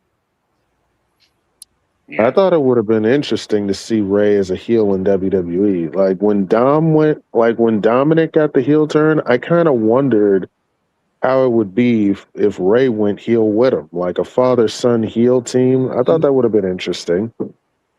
Yo, they gotta pull the trigger on that, B. This dude, Rey Mysterio, was a mastermind of Christmas Day all along. Fuck it. I mean, that nigga, man, it's been way too long. That nigga Ray ain't turning heel again. Yeah. And he's still the manager in AAA? Yeah. What does that even make? Like, does he come out and just announce matches? What does he do? I don't even think he's out on TV like that. That shit don't make no damn sense. Yo, what's up with my dude? Omos won the match. I don't know. I think he's still within Kingo. I don't know for sure. That motherfucker won a battle royal and it didn't mean a damn thing. That shit crazy. They tripping. They should have made him world heavyweight champion. Like, yo, Bumnataker, what are you doing with your protege, B? Here we go. First it was Nathan Jones. Who else? What's Oh God. Like over Femi, he good right now. Nigga Nathan, Like, nigga oh my Nathan, God, what the fuck you got going on, Bumnataker? that Nathan Jones shit. That Nathan Jones shit is like the funniest thing I've ever seen to this day. They were that so shit was locked doomed in. to fail. They were so locked in. This is just students, though. These are They the were so motherfuckers locked that in. They were so locked in on Nathan Jones, and like they were locked in, and like, yeah, we're gonna do this, and then like the fucking day of the fucking day of Mania, they're just like, they were so locked in, only for them to take him out. This dude was like 7 feet tall, doing spin kicks and shit. That nigga can't even land on his feet right. I'm like, bro, what? Like, you are a like just think about that shit. Like usually in wrestling, right? Like not just for WrestleMania, but like for any show, if they just think, okay, this person's not ready, they do an angle like on television or some shit, or like you tune in like the pay-per-view, and like the first hour it's like, oh, breaking news, so and so was found attacked backstage. Like that's normally how it goes. They didn't do any of those for Nathan Jones. Like they announced the match. They had him on the marquee. He was on the billboards and everything. And then, like, the show started. I think it was like the second or third match. And, like, fucking 5 minutes before the match, Vince is like, nah. He stayed back here. Oh, Put man. this dude, Bumnataker, in the handicap match. That's why people forgot about that match. Then he had to go up against Big Show and A-Train by himself. A-Train. That shit is insane, yeah. That's fucked up. Yeah. But he held it went down, up against Big Show and A-Train on his own. Yeah. All because dude was not even close to ready. I'm surprised he didn't break his ankle on one of them spin kicks. I'm like, yo, my dude, you too tall for that shit. That was like the period, I call that the Arkham Asylum era, where like Vince just went through like this phase where like legitimately like 25% of the SmackDown roster looked like Arkham Asylum NPCs. You had Big Show, you had A-Train, you had Luther Reigns, you had Matt Morgan, you had Brock Lesnar, you had Heidenreich, like all these muscle-ass white dudes. Like, what's going on, Vince? Like, did you fucking binge watch Oz or something? Like, the fuck? Like these motherfuckers should be on ice type shit. I never understood his obsession with these tall brolic dudes. They don't always hit. Like it's one thing to look the part, but then the bell rings. Right. Anyways, man. They only got 2 matches announced for Dynamite so far, so I mean they probably still dying from Forbidden Door. I mean they usually do this anyway after a pay-per-view. They don't it's usually like a recap and mostly segments, so they'll probably announce the full card. I know one of the matches. Yeah, one of the matches is Mark Briscoe and MJF for the world title. You think they're gonna pull a Sami Zayn? No. No, not with Mark. When is what's the next pay-per-view they got going on in AEW? Redemption. Which is in Redemption. It's called AEW. Yeah, it's called AEW Redemption. It's on July 26th. That's new. Why do you gotta do a pay-per-view for? So Kenny can win the title. Here we go, B. Come on, AEW, man. Don't start doing the dumb shit the WWE do. Just start just flooding your shit with nothing but pay-per-views just cause. Let's keep that shit quarterly, please. The next one is Jay White. You know, Jay White's going to be in a segment. Yeah, B. My dude is back. Everybody's back. The Bang Bang Gang pause, all that. And they got my dude, what's my dude name? Ace Austin. He's with them now. Yeah. And now the Switchblade is back, man. That's good. That's what's up, man. Bullet Club Gold. Bullet Club. Yeah, I'm just really excited for the what's that match called? The Ring of Honor match? Survival of the Fittest. Survival of the Fittest. Yes. Yeah. We're gonna we're crowning a new TBS champion tomorrow. Yeah, I'm hoping. I hope they give it to Queenie. She's been putting the work in for a long time. I think it's time for her to finally get a title. Give her a push, an actual push. I know there's other. I think Sheeta's in the match. You know, they pushed her before. Statler was in the match. She's been champion before. The Persephone chick, she's still signed with CMLL though. She's good though, from what I've seen. I say give it to Queenie, man. Let Queenie cook. Their women's roster is insane. I'll definitely give AEW that. Their women's roster is pretty crazy. Their women's roster is what TNA's roster should be. Yeah. Yeah. But isn't. Yeah, I've always said this. The difference between who's asking this? What's that? Yeah, I might know better than that. I think it's the channel, but you guys might know Turner Broadcasting. It is. Yeah, it is the channel. Okay. Yeah, Turner Broadcasting Station. Yeah. But yeah, they got some. Yeah, but we're crowning a new TBS champ tomorrow between those guys. Like sister time. Yeah, that's true. Yeah, it can work. I mean, they got enough black sisters to make it work. You got Mercedes, you got Willow, you got Athena, you got Red Velvet. What's the chick's name? Trish Adora. You got Trish Adora. You got her. Oh, she's there now? Wasn't that shorty from Trish Adora is with Shane Taylor Promotions. Oh, yeah. Okay. I thought it was somebody else. Yeah. I thought it was shorty from NXT. Oh, okay. I see.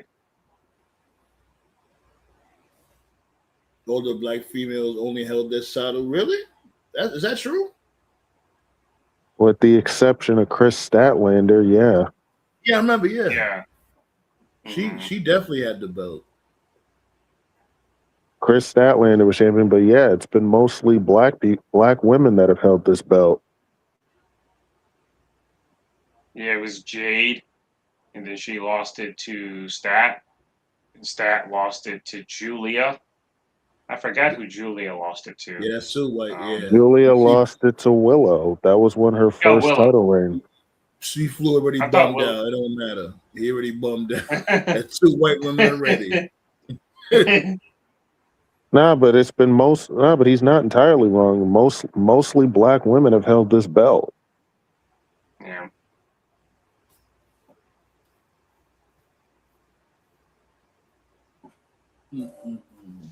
But yeah, let's see. We got Sheeta, we got Persephone, we got Statlander, we got Queen Aminata, we got Harley Cameron, and we got this girl from Stardom that round up this match. I'm over Queen Aminata. Same. I'm going to say Aminata too, but I won't be surprised if Sheeta wins. Nah, fuck that. Like, she already had her time. Unless no shade towards her. She needs to, you know what? She needs to go to WWE. I'll say that. Send her to WWE. Or if they really want to do something, they could give it to Harley Cameron as an unpredictable title change. She has improved. She's improved. She's a lot better. Mm-hmm. Yeah, I really like Harley Cameron. She's like, she keep on doing what she's doing. She's really a total package. She has character. She has a stupid puppet. You know, that's just like, you know what I mean? She got that going on. She could wrestle. She's marketable. She looks good. I'm just going for Queen Aminata because I have a weakness for anyone that has a finish called Lariat Tubman. So, Yo, Oh I'm my telling you, god! the first time I seen that shit in MLW, I was like, yo, why shorty, yo, the Lariat Tubman, that shit is smooth. I was like, yo, all right, shorty, I fucks with you. I think she's Oh got that other man! move. I think she's got that other move, like where she puts you against the turnbuckle and she kicks you like in the face and she calls it off of your head. Like that's a great name. Yeah, she's Yeah, got some cool moves. She's got some cool moves. People Yeah, sleep I on fucks with Queenie. Queen She's pretty good. definitely. Like, who be booking MLW? I have no idea. Court Bauer. Yeah, that's his name, Court Court Bauer. Bauer. Yeah, he tripping. Cause she was there. I remember she was there from before. That's the first time I seen her. Mm-hmm. He's in the process of rebuilding his women's division though, little by little. He just needs to drop the Contra shit. It's over, bro. That's just not that shit's lame. Like when I watch MLW and they do the little thing where like the Contra feed like interrupts the feed. Like that shit was really cool like 4 years ago, man. It's 2026. Why are you still doing this shit?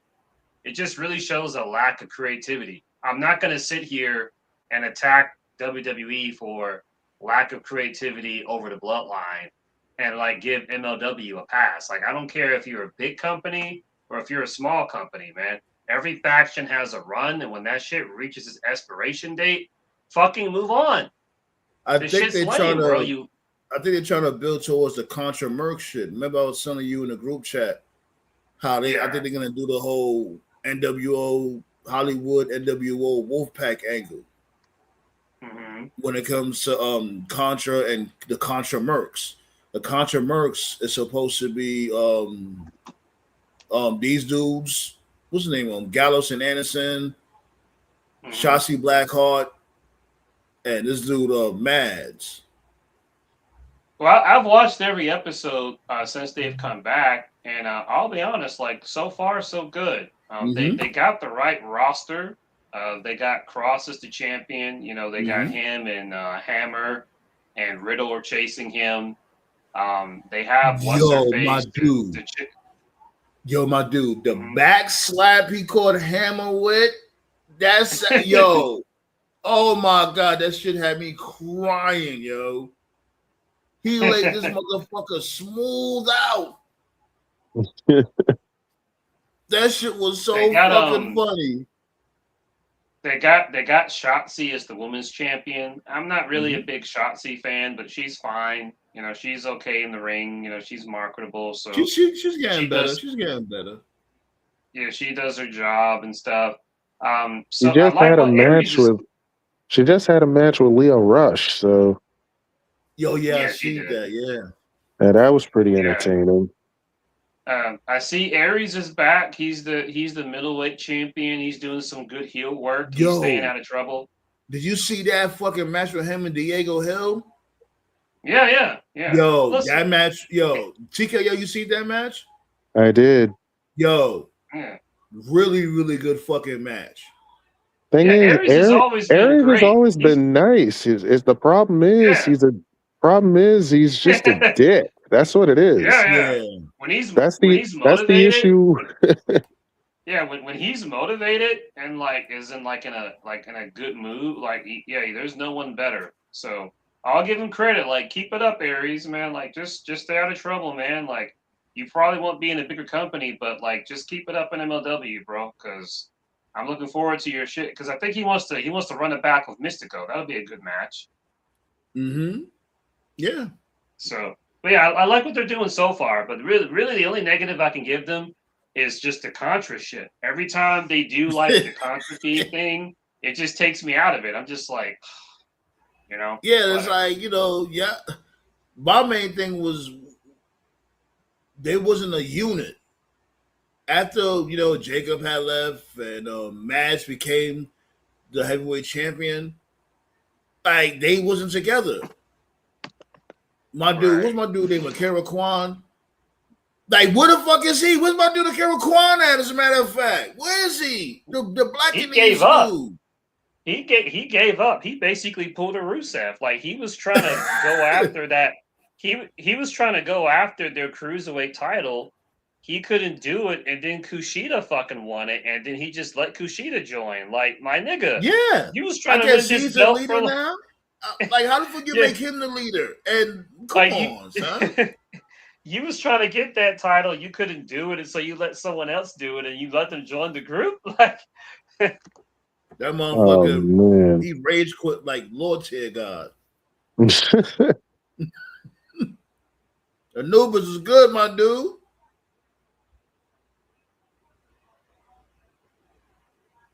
Is Reggie still in MLW? You talking about Reggie from WWE? He was in MLW? He probably had like one match.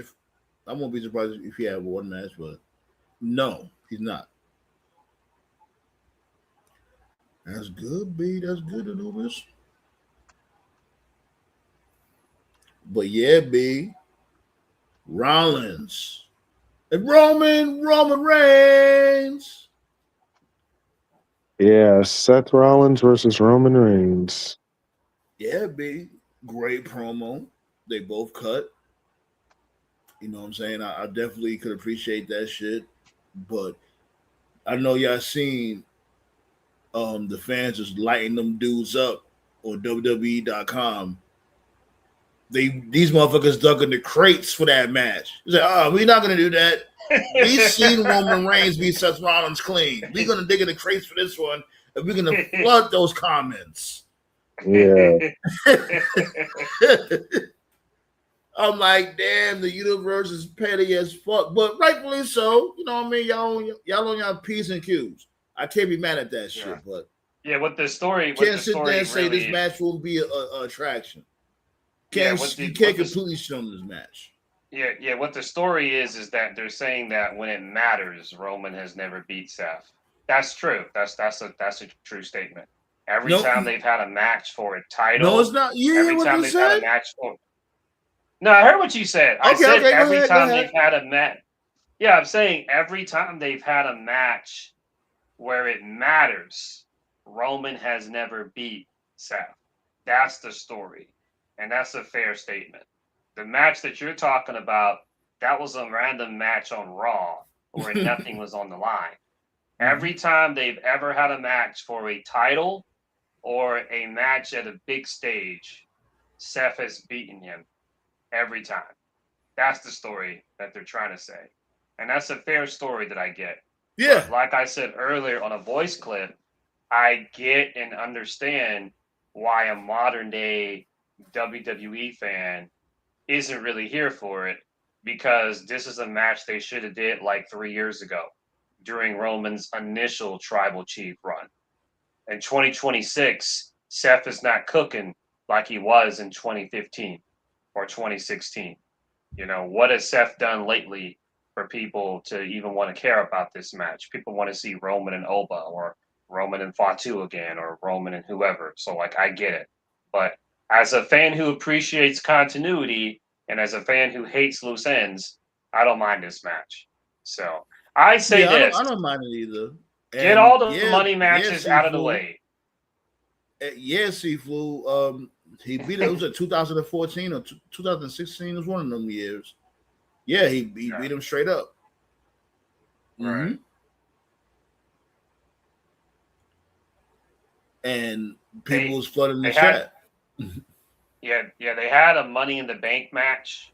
That's the match where all three Shield members were champions. You know, Roman was the champion, and Seth beat him clean, and then Ambrose cashed in after that.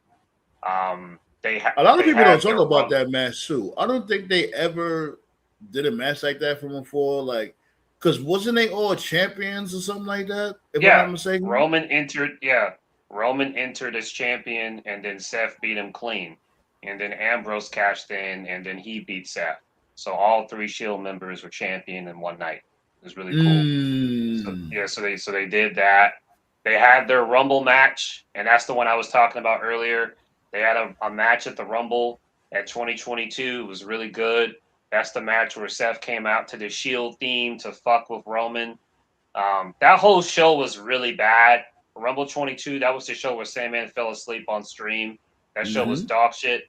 Roman and Seth was the only good match, and Roman was hitting Seth with everything in the kitchen sink, and he couldn't put Seth away, and so Roman just got himself DQ'd. That was like the only bitch thing. That was like the only chink in the tribal chief character. Like, that's the only person he never beat. And I said that shit was lame because they just basically treated it like it never happened. That was a big loose end. And that was before Cody and Punk were back in WWE. Both of them were still in AEW. Yeah. And they just, whatever reason, they ignored it. So, and then of course the last time they fought was the triple threat at Mania last year, where they did Roman, Seth, and Punk. Yeah, the triple threat. Won. The triple threat. So that's the story. Like, every time they've had a match where it mattered, Roman has never beat Seth. That's the story, basically. So. And is the belt going to be on the line? That's a major thing. Is the belt going to be on the line? They didn't mention the belt being on the line last night.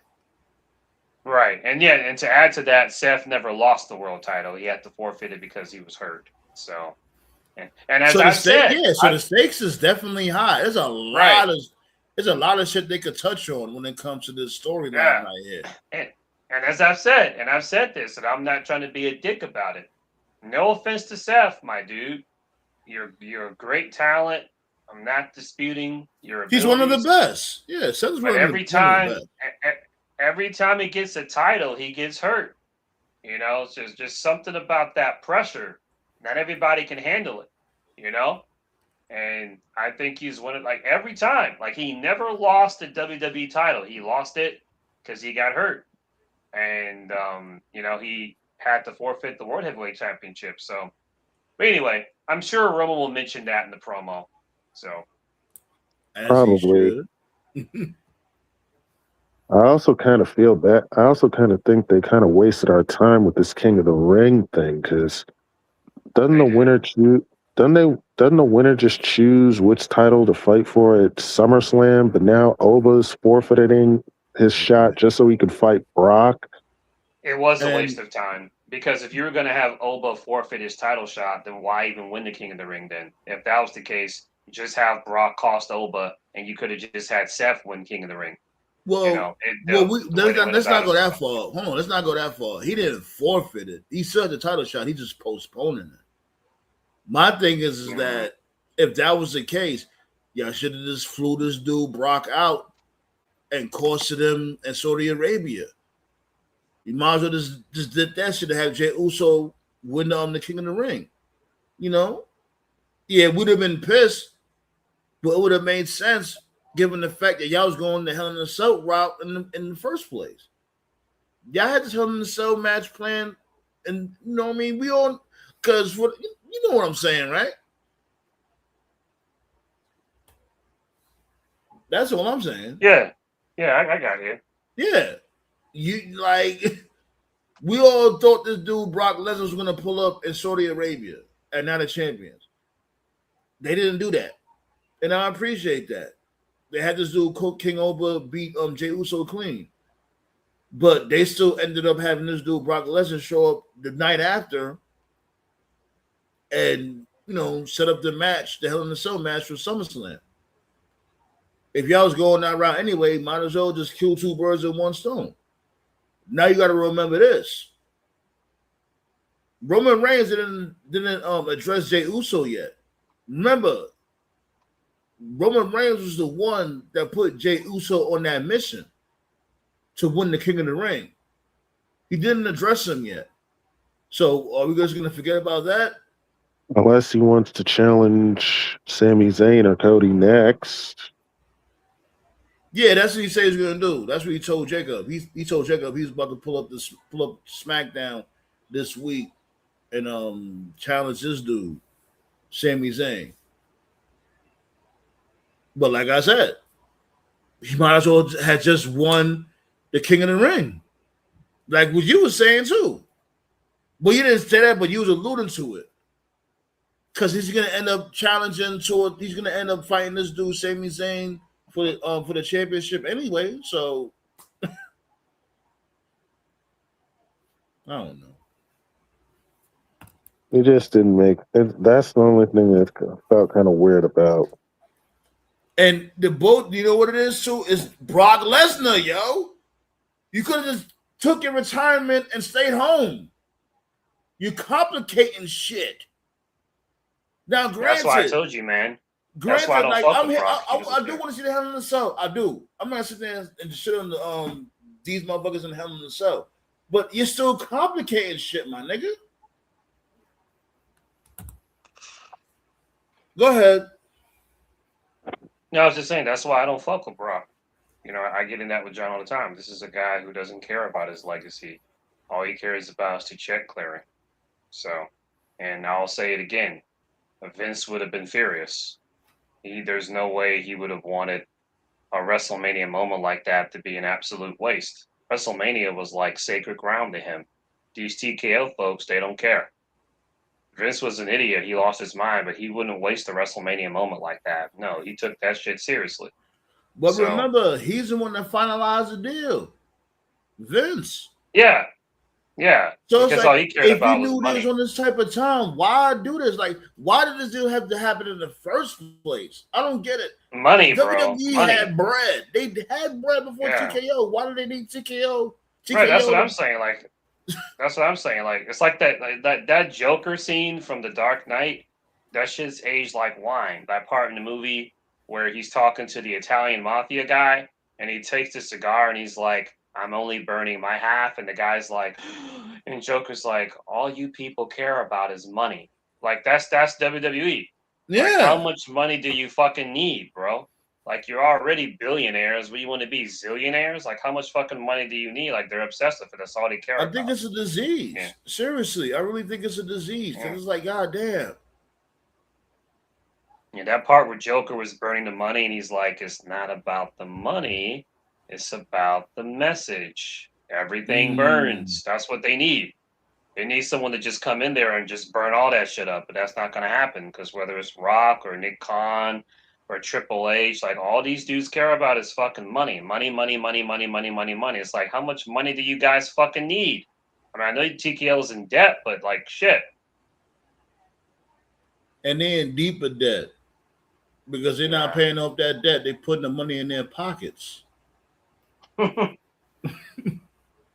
Question. So was Oba and Roman going to wrestle on both nights at SummerSlam? Nah. No, they're not going to wrestle either night at SummerSlam. Yeah, I see Oba and Brock being the end of night one, and Roman and Rollins is the end of night two. I'm not entirely against Oba not fighting twice at SummerSlam. I wasn't even for that idea anyway, so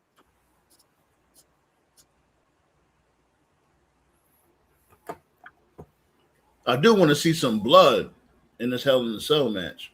Yeah, I want to put Oba and Brock in Hell in a Cell. I want to see blood. AEW type style blood. These motherfuckers should want to go to war. To make up for that WrestleMania moment, y'all got to go hard with it. Pause. And I appreciate the fact that they don't normally do Hell in a Cell every year anymore. So this does. Triple H takes that. Yeah, Triple H takes the Hell in a Cell seriously. Yeah. Yeah, when he took over, I heard that was like one of the first things that he basically put his foot down. He said, "We're getting rid of the Hell in the Cell pay-per-view." Oh my god! We're getting rid of the match, and we're only using it for like shit that actually needs it. To his credit, just because it's Halloween, you gotta do Hell in a Cell, right? To his credit, he's done that. I think since he's taken over, this is only the second Hell in a Cell. Yeah, because the first one was Punk and Drew, and that fit, and now it's Oba and Brock. So he will take that shit seriously. So they need to get rid of Chamber. They need to get rid of Elimination Chamber because that shit don't hit the same anymore either. But they're probably not going to do that. I mean, I don't mind Elimination Chamber being before Mania as like a last chance, but yeah. Maybe they should just go back to calling it No Way Out. I'm here for that. Maybe that's really the issue. They really have a long journey to go when it comes to building stars, B. They have to build. It don't make no damn sense that we went through that roster, Raw and SmackDown, and the only glimmering light is Trick Williams. For how Like, long? for how long, right? That shit don't make no damn sense. Y'all got a lot of motherfuckers there that y'all could work with, but y'all don't want to. Y'all rather show ads. That shit don't make no damn sense where y'all take up half of the show with ads.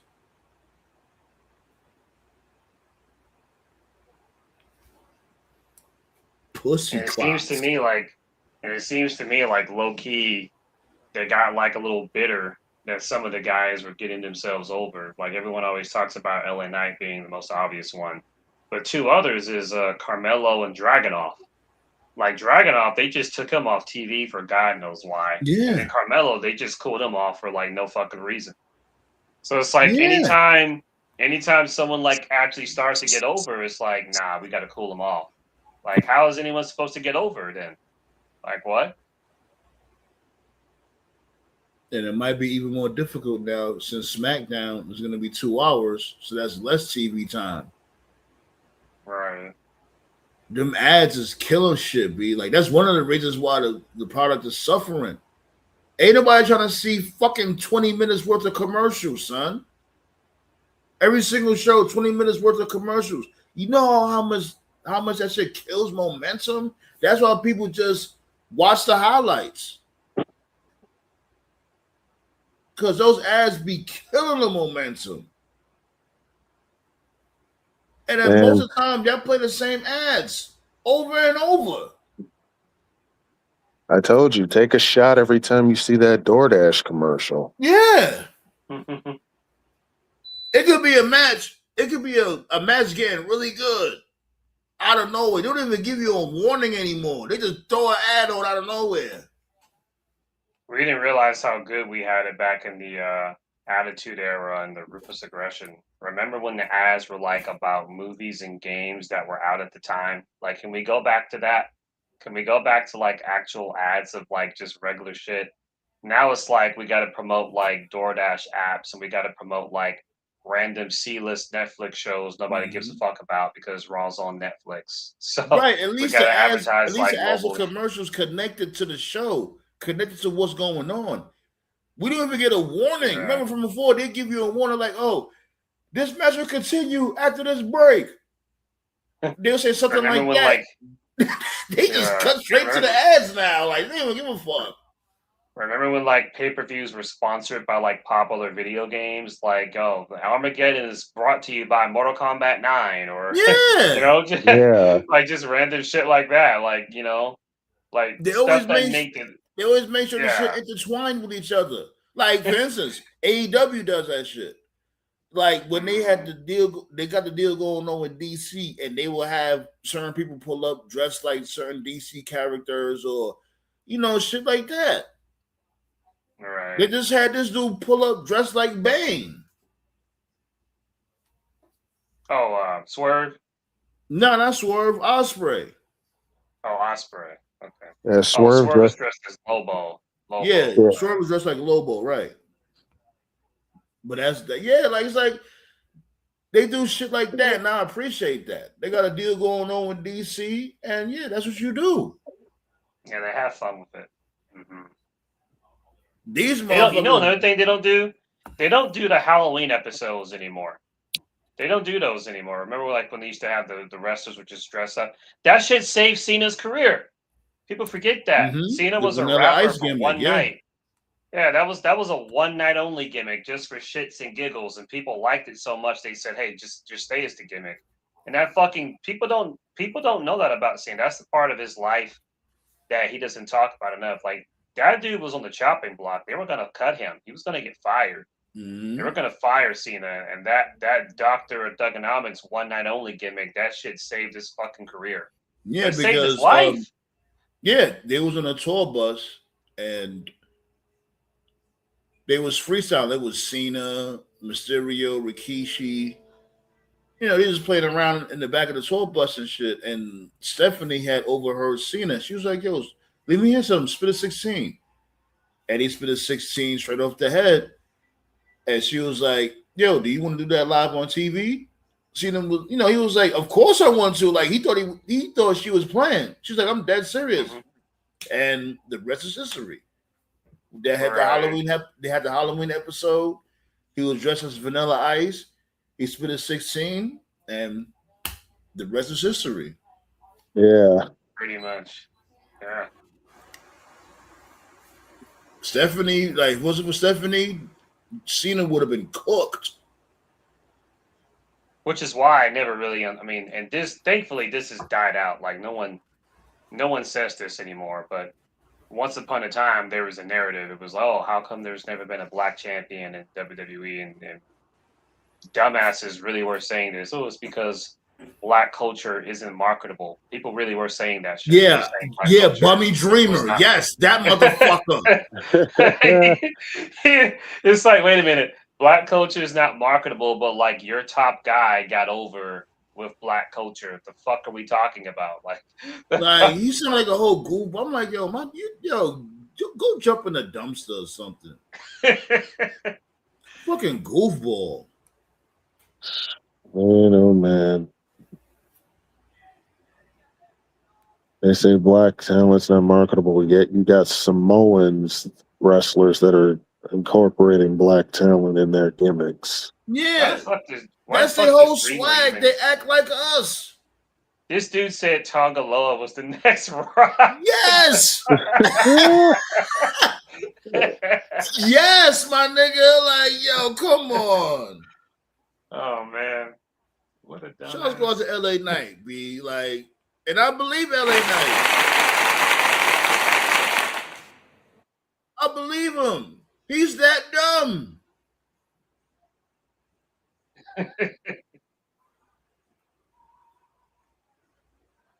Mm-mm-mm. He did the Dreamer did that house thing. What was it called? Wrestler House or something? Yeah, That was the House of Hardcore. yeah. No, it was a I like that segment. name though, House of Hardcore. Yeah. No. They did a segment during COVID, like when COVID was bad. Damn. It was like the influencer house, but it was the wrestler house. What was it again? Yeah, something like that. Yeah, like apparently that was a Dreamer idea.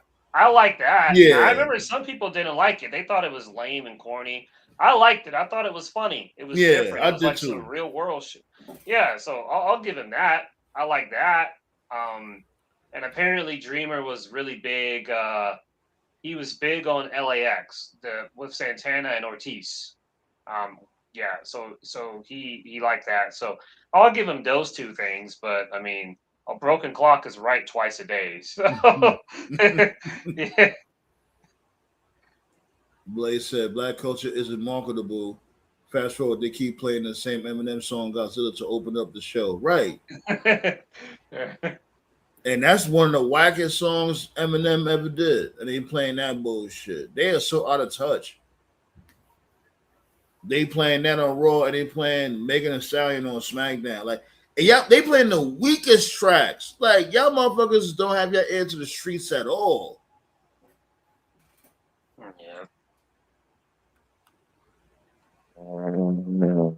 Happy July, ladies and gentlemen. It's about to get hot. Man, it's already hot. It is already There's a hot. 107. B. There's a 107 here today. This shit is ridiculous. I'm tired of this heat wave. Let me get this. Uh-oh. Yeah, I had to get TKO out of here. And he tripping.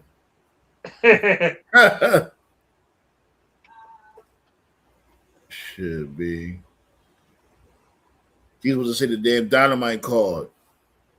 But we went over the matches, so you know. Oh, I forgot about that. They're advertising Jay White's return. Fallout from Forbidden Door. We got the Survival of the Fittest match. We got MJF versus Mark Briscoe. they'll announce some more stuff tomorrow. So I'm really just pulling for Queenie. Hope she wins tomorrow, gets her moment. So True that.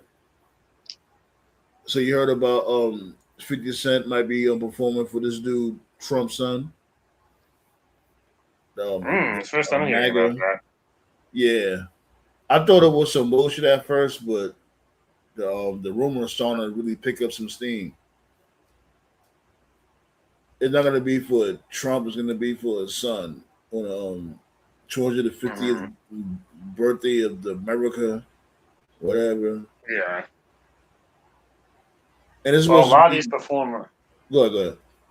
I was just saying, a lot of these performers are just looking for a paycheck. You know? Of course. But yeah, you know.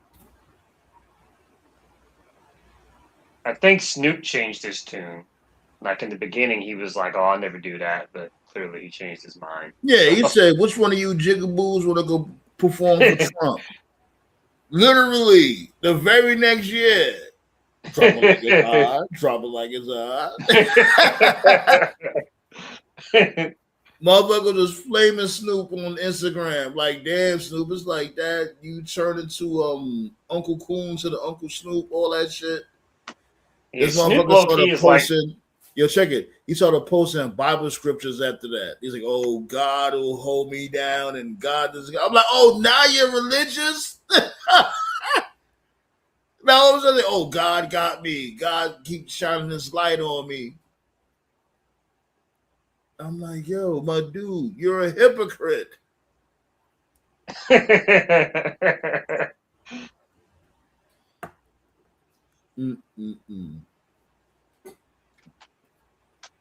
Blaze said, "These performances just to blind us from what's really going on. But at the end of the day, they got bills to pay like we do. Do we really care who they perform for? No, not really. Like, it's news, and not only that, people's acting like they surprised when it comes to this dude 50. Like, what? Who the fuck 50 really had loyalty for other than money? These motherfuckers probably don't even know what type of time MAGA is on. I would not be surprised they don't know what the hell what MAGA got going on. They're just looking at the money. Clearly.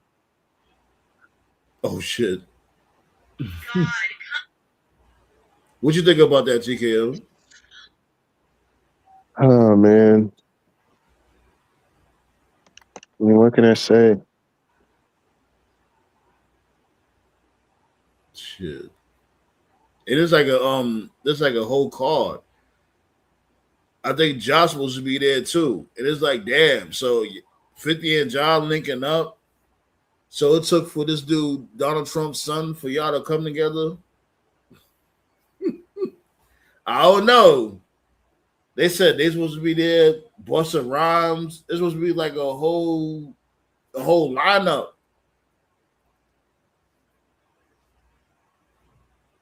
That motherfucker Trump ain't going nowhere, B.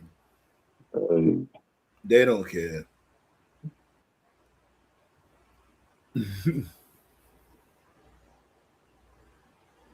Oh, sheesh.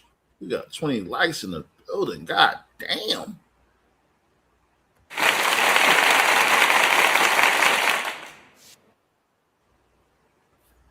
Appreciate y'all, B. Word up.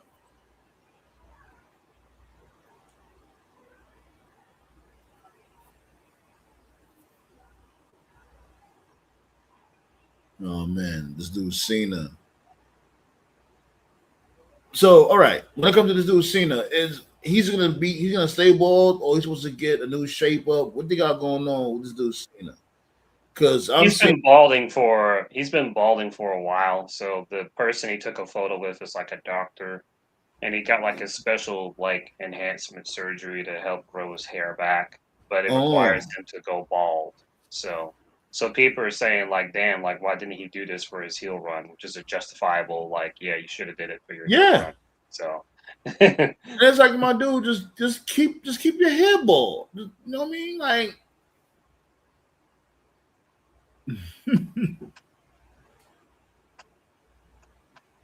Oh, Blaze, you ready for Black Song? Why not? Everybody love Black Song. Oh! You already know we love when you hit that thumbs up.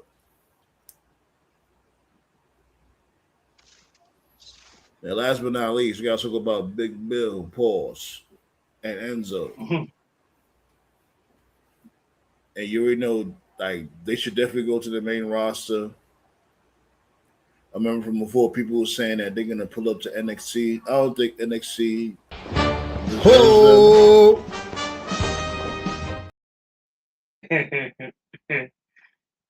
That was actually an accident, my bad. My finger slips. What y'all think, though? Y'all think they should go to the main roster or go to NXT? What's up? Yeah, they can go to the main roster. No tag teams, though, so they're coming back to nothing. They got Street Profits. That's a fresh match. Yeah.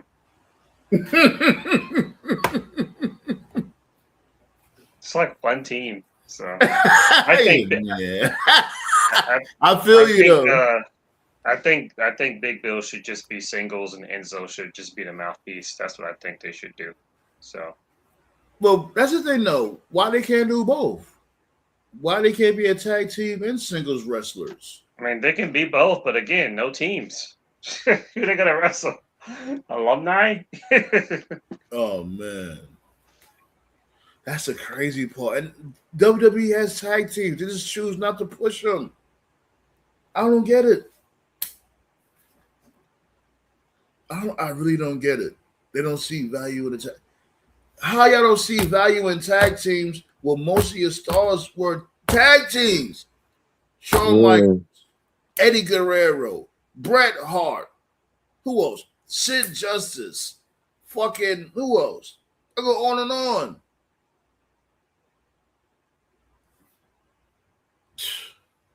Booker T. All the motherfuckers I done named. Stars to this day. Y'all don't want tag teams. Y'all fucking bogus as hell. Even Cody Rhodes is a tag team. Remember the Rose Scholars and like he was a tag team guy too. Now he's supposed to be a QB1. Yeah. Y'all don't respect tag teams. Y'all don't love tag. That shit bogus. Y'all need new stars, B. Because after next year, what y'all gonna do? Seriously. Roman's gonna be like what, 47? Cody's gonna be he's gonna be up there too. Seth Rollins, he's gonna be up there too. CM Punk, forget about it. Like at that time, 2 years from now, CM Punk, he's knocking on the retirement door. He already is. Right. Y'all need stars.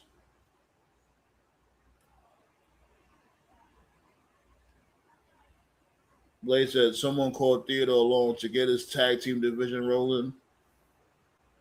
As a matter of fact, I think Teddy Long's going to be an MLW.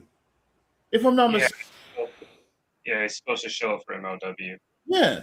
So there you go, B. Holla, holla, holla. We're going to have a tag team match, player. If Teddy would crash out if he saw WWE now, he'd be like, where's the tag teams? He can't. His whole stitch is gone. He can't even do that now. Yeah. 1-on-1 versus The Undertaker. He can't do that. Like, he got shit. The fuck he's supposed to do with this product? He ain't got nothing. He should bring back Alice Kane. I'll have him manage Alice Kane. Oh, you know what he can do? He can do the white boy challenge of Oba. No, do the white boy challenge of Hobbs. That'll get Hobbs over. Yeah, you can do that. Do the white boy challenge. Do the white Might boy as well. challenge of Like, what Hobbs. else is Hobbs doing? Might as well do that shit. Yeah.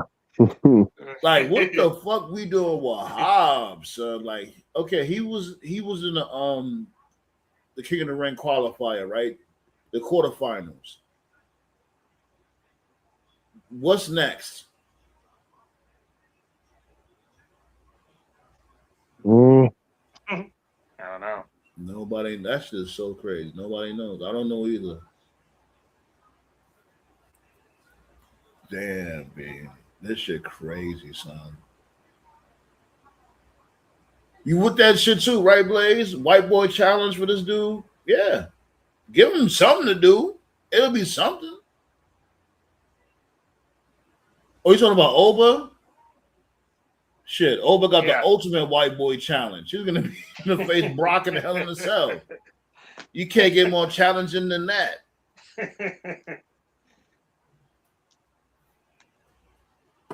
I'm here for that shit, though. That's just gonna be a car wreck. Like, I want to see somebody go through a cage, something like. I want to see this dude. I want to see somebody get speared through the cage or something. I want to see destruction when it comes to this Hell in a Cell. Really go there. I want to forget about that WrestleMania moment. I want to forget about that. That's these motherfuckers' only job. Y'all think they could do that? Y'all think they could pull some shit over Hell in a Cell to make us forget about that WrestleMania moment, that retirement moment? I don't know, man. Just depends on how Brock feels that day. If he's motivated, sure, but he's only motivated like 1% of the time. Maybe they can break the cage. I mean, Brock's definitely not climbing the cage. He's definitely not doing that. Oh, hell no. Yo, that'd be crazy, though. Yeah. They can probably destroy the cage. You know, I can see like Oba or Brock slamming each other through the cage. They'll definitely have blood for sure, but yeah, Brock's not climbing the cage. No fucking way. No way. I don't think Oba is either. They probably won't let them. They're too big. Dude, Blaze tripping. Look what Blaze said. Yeah, so you on that jackass shit. Yeah, Darby would do that. Darby would be like, "Hey, Oba, I got this cool idea." Like, I want you to catch me with the fall from grace right through the top of the cage. That's like the only appeal of Darby in WWE. I like to see Darby in some of these really stale matchups in WWE. Darby would add life to Money in the Bank, Hell in a Cell. He would be hella creative and do shit like nobody else would do. And Triple H would be like, "Yeah, we gotta let this guy go. He's gonna maybe like the sponsors are gonna fucking kill us at this shit." Just so, like how he had the fucking bomb, how he had a bomb in his bag in that damn cage match. I never seen no shit like that before in my life. I want to see the visual of like Darby coming down that long WrestleMania ramp on a skateboard. That'd be cool. So it's the little things I'd be curious to see, but I know they would never really actually do justice to it. So, like, because he won the AEW championship, what else is there for him to do? When his contract is up, I think he should try out AEW. I think he should try out WWE. Why not? He's still young, right? Yeah, he's young. He's young. Yeah. Try it out, see what they got going on. Shit, look at Danhausen. I was here for Danhausen. I remember motherfuckers saying like, "Oh, Dad, especially you, Tove. You wasn't here for Danhausen. Look at him now. He lit. I'm still not here. He lit, me. I ain't for that Steve Urkel bullshit. You get the fuck out of here with that. Man, I don't know, B. Like, this dude, like, how the fuck, because of him, the Knicks won the championship? I'll never get over that. You know what wars we had to go through? The wars you had to go through for Danhausen to lift the curse. Yeah, he still can't save the Mets.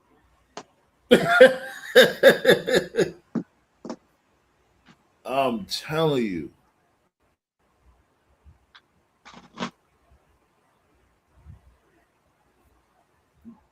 But anyways, let's get up out of here. Appreciate y'all for showing that love and all that.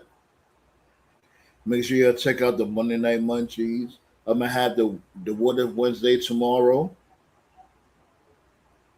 Just check out the community tab, B. Every single day I have content out there.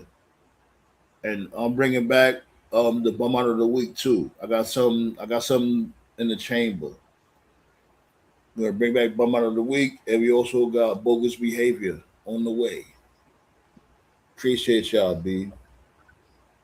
Make sure y'all sub too, B, because like every times that YouTube be unsubbing, make sure y'all sub, double check, hit that bell, all that.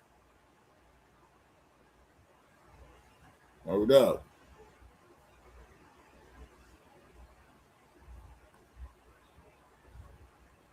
And on that note, peace up.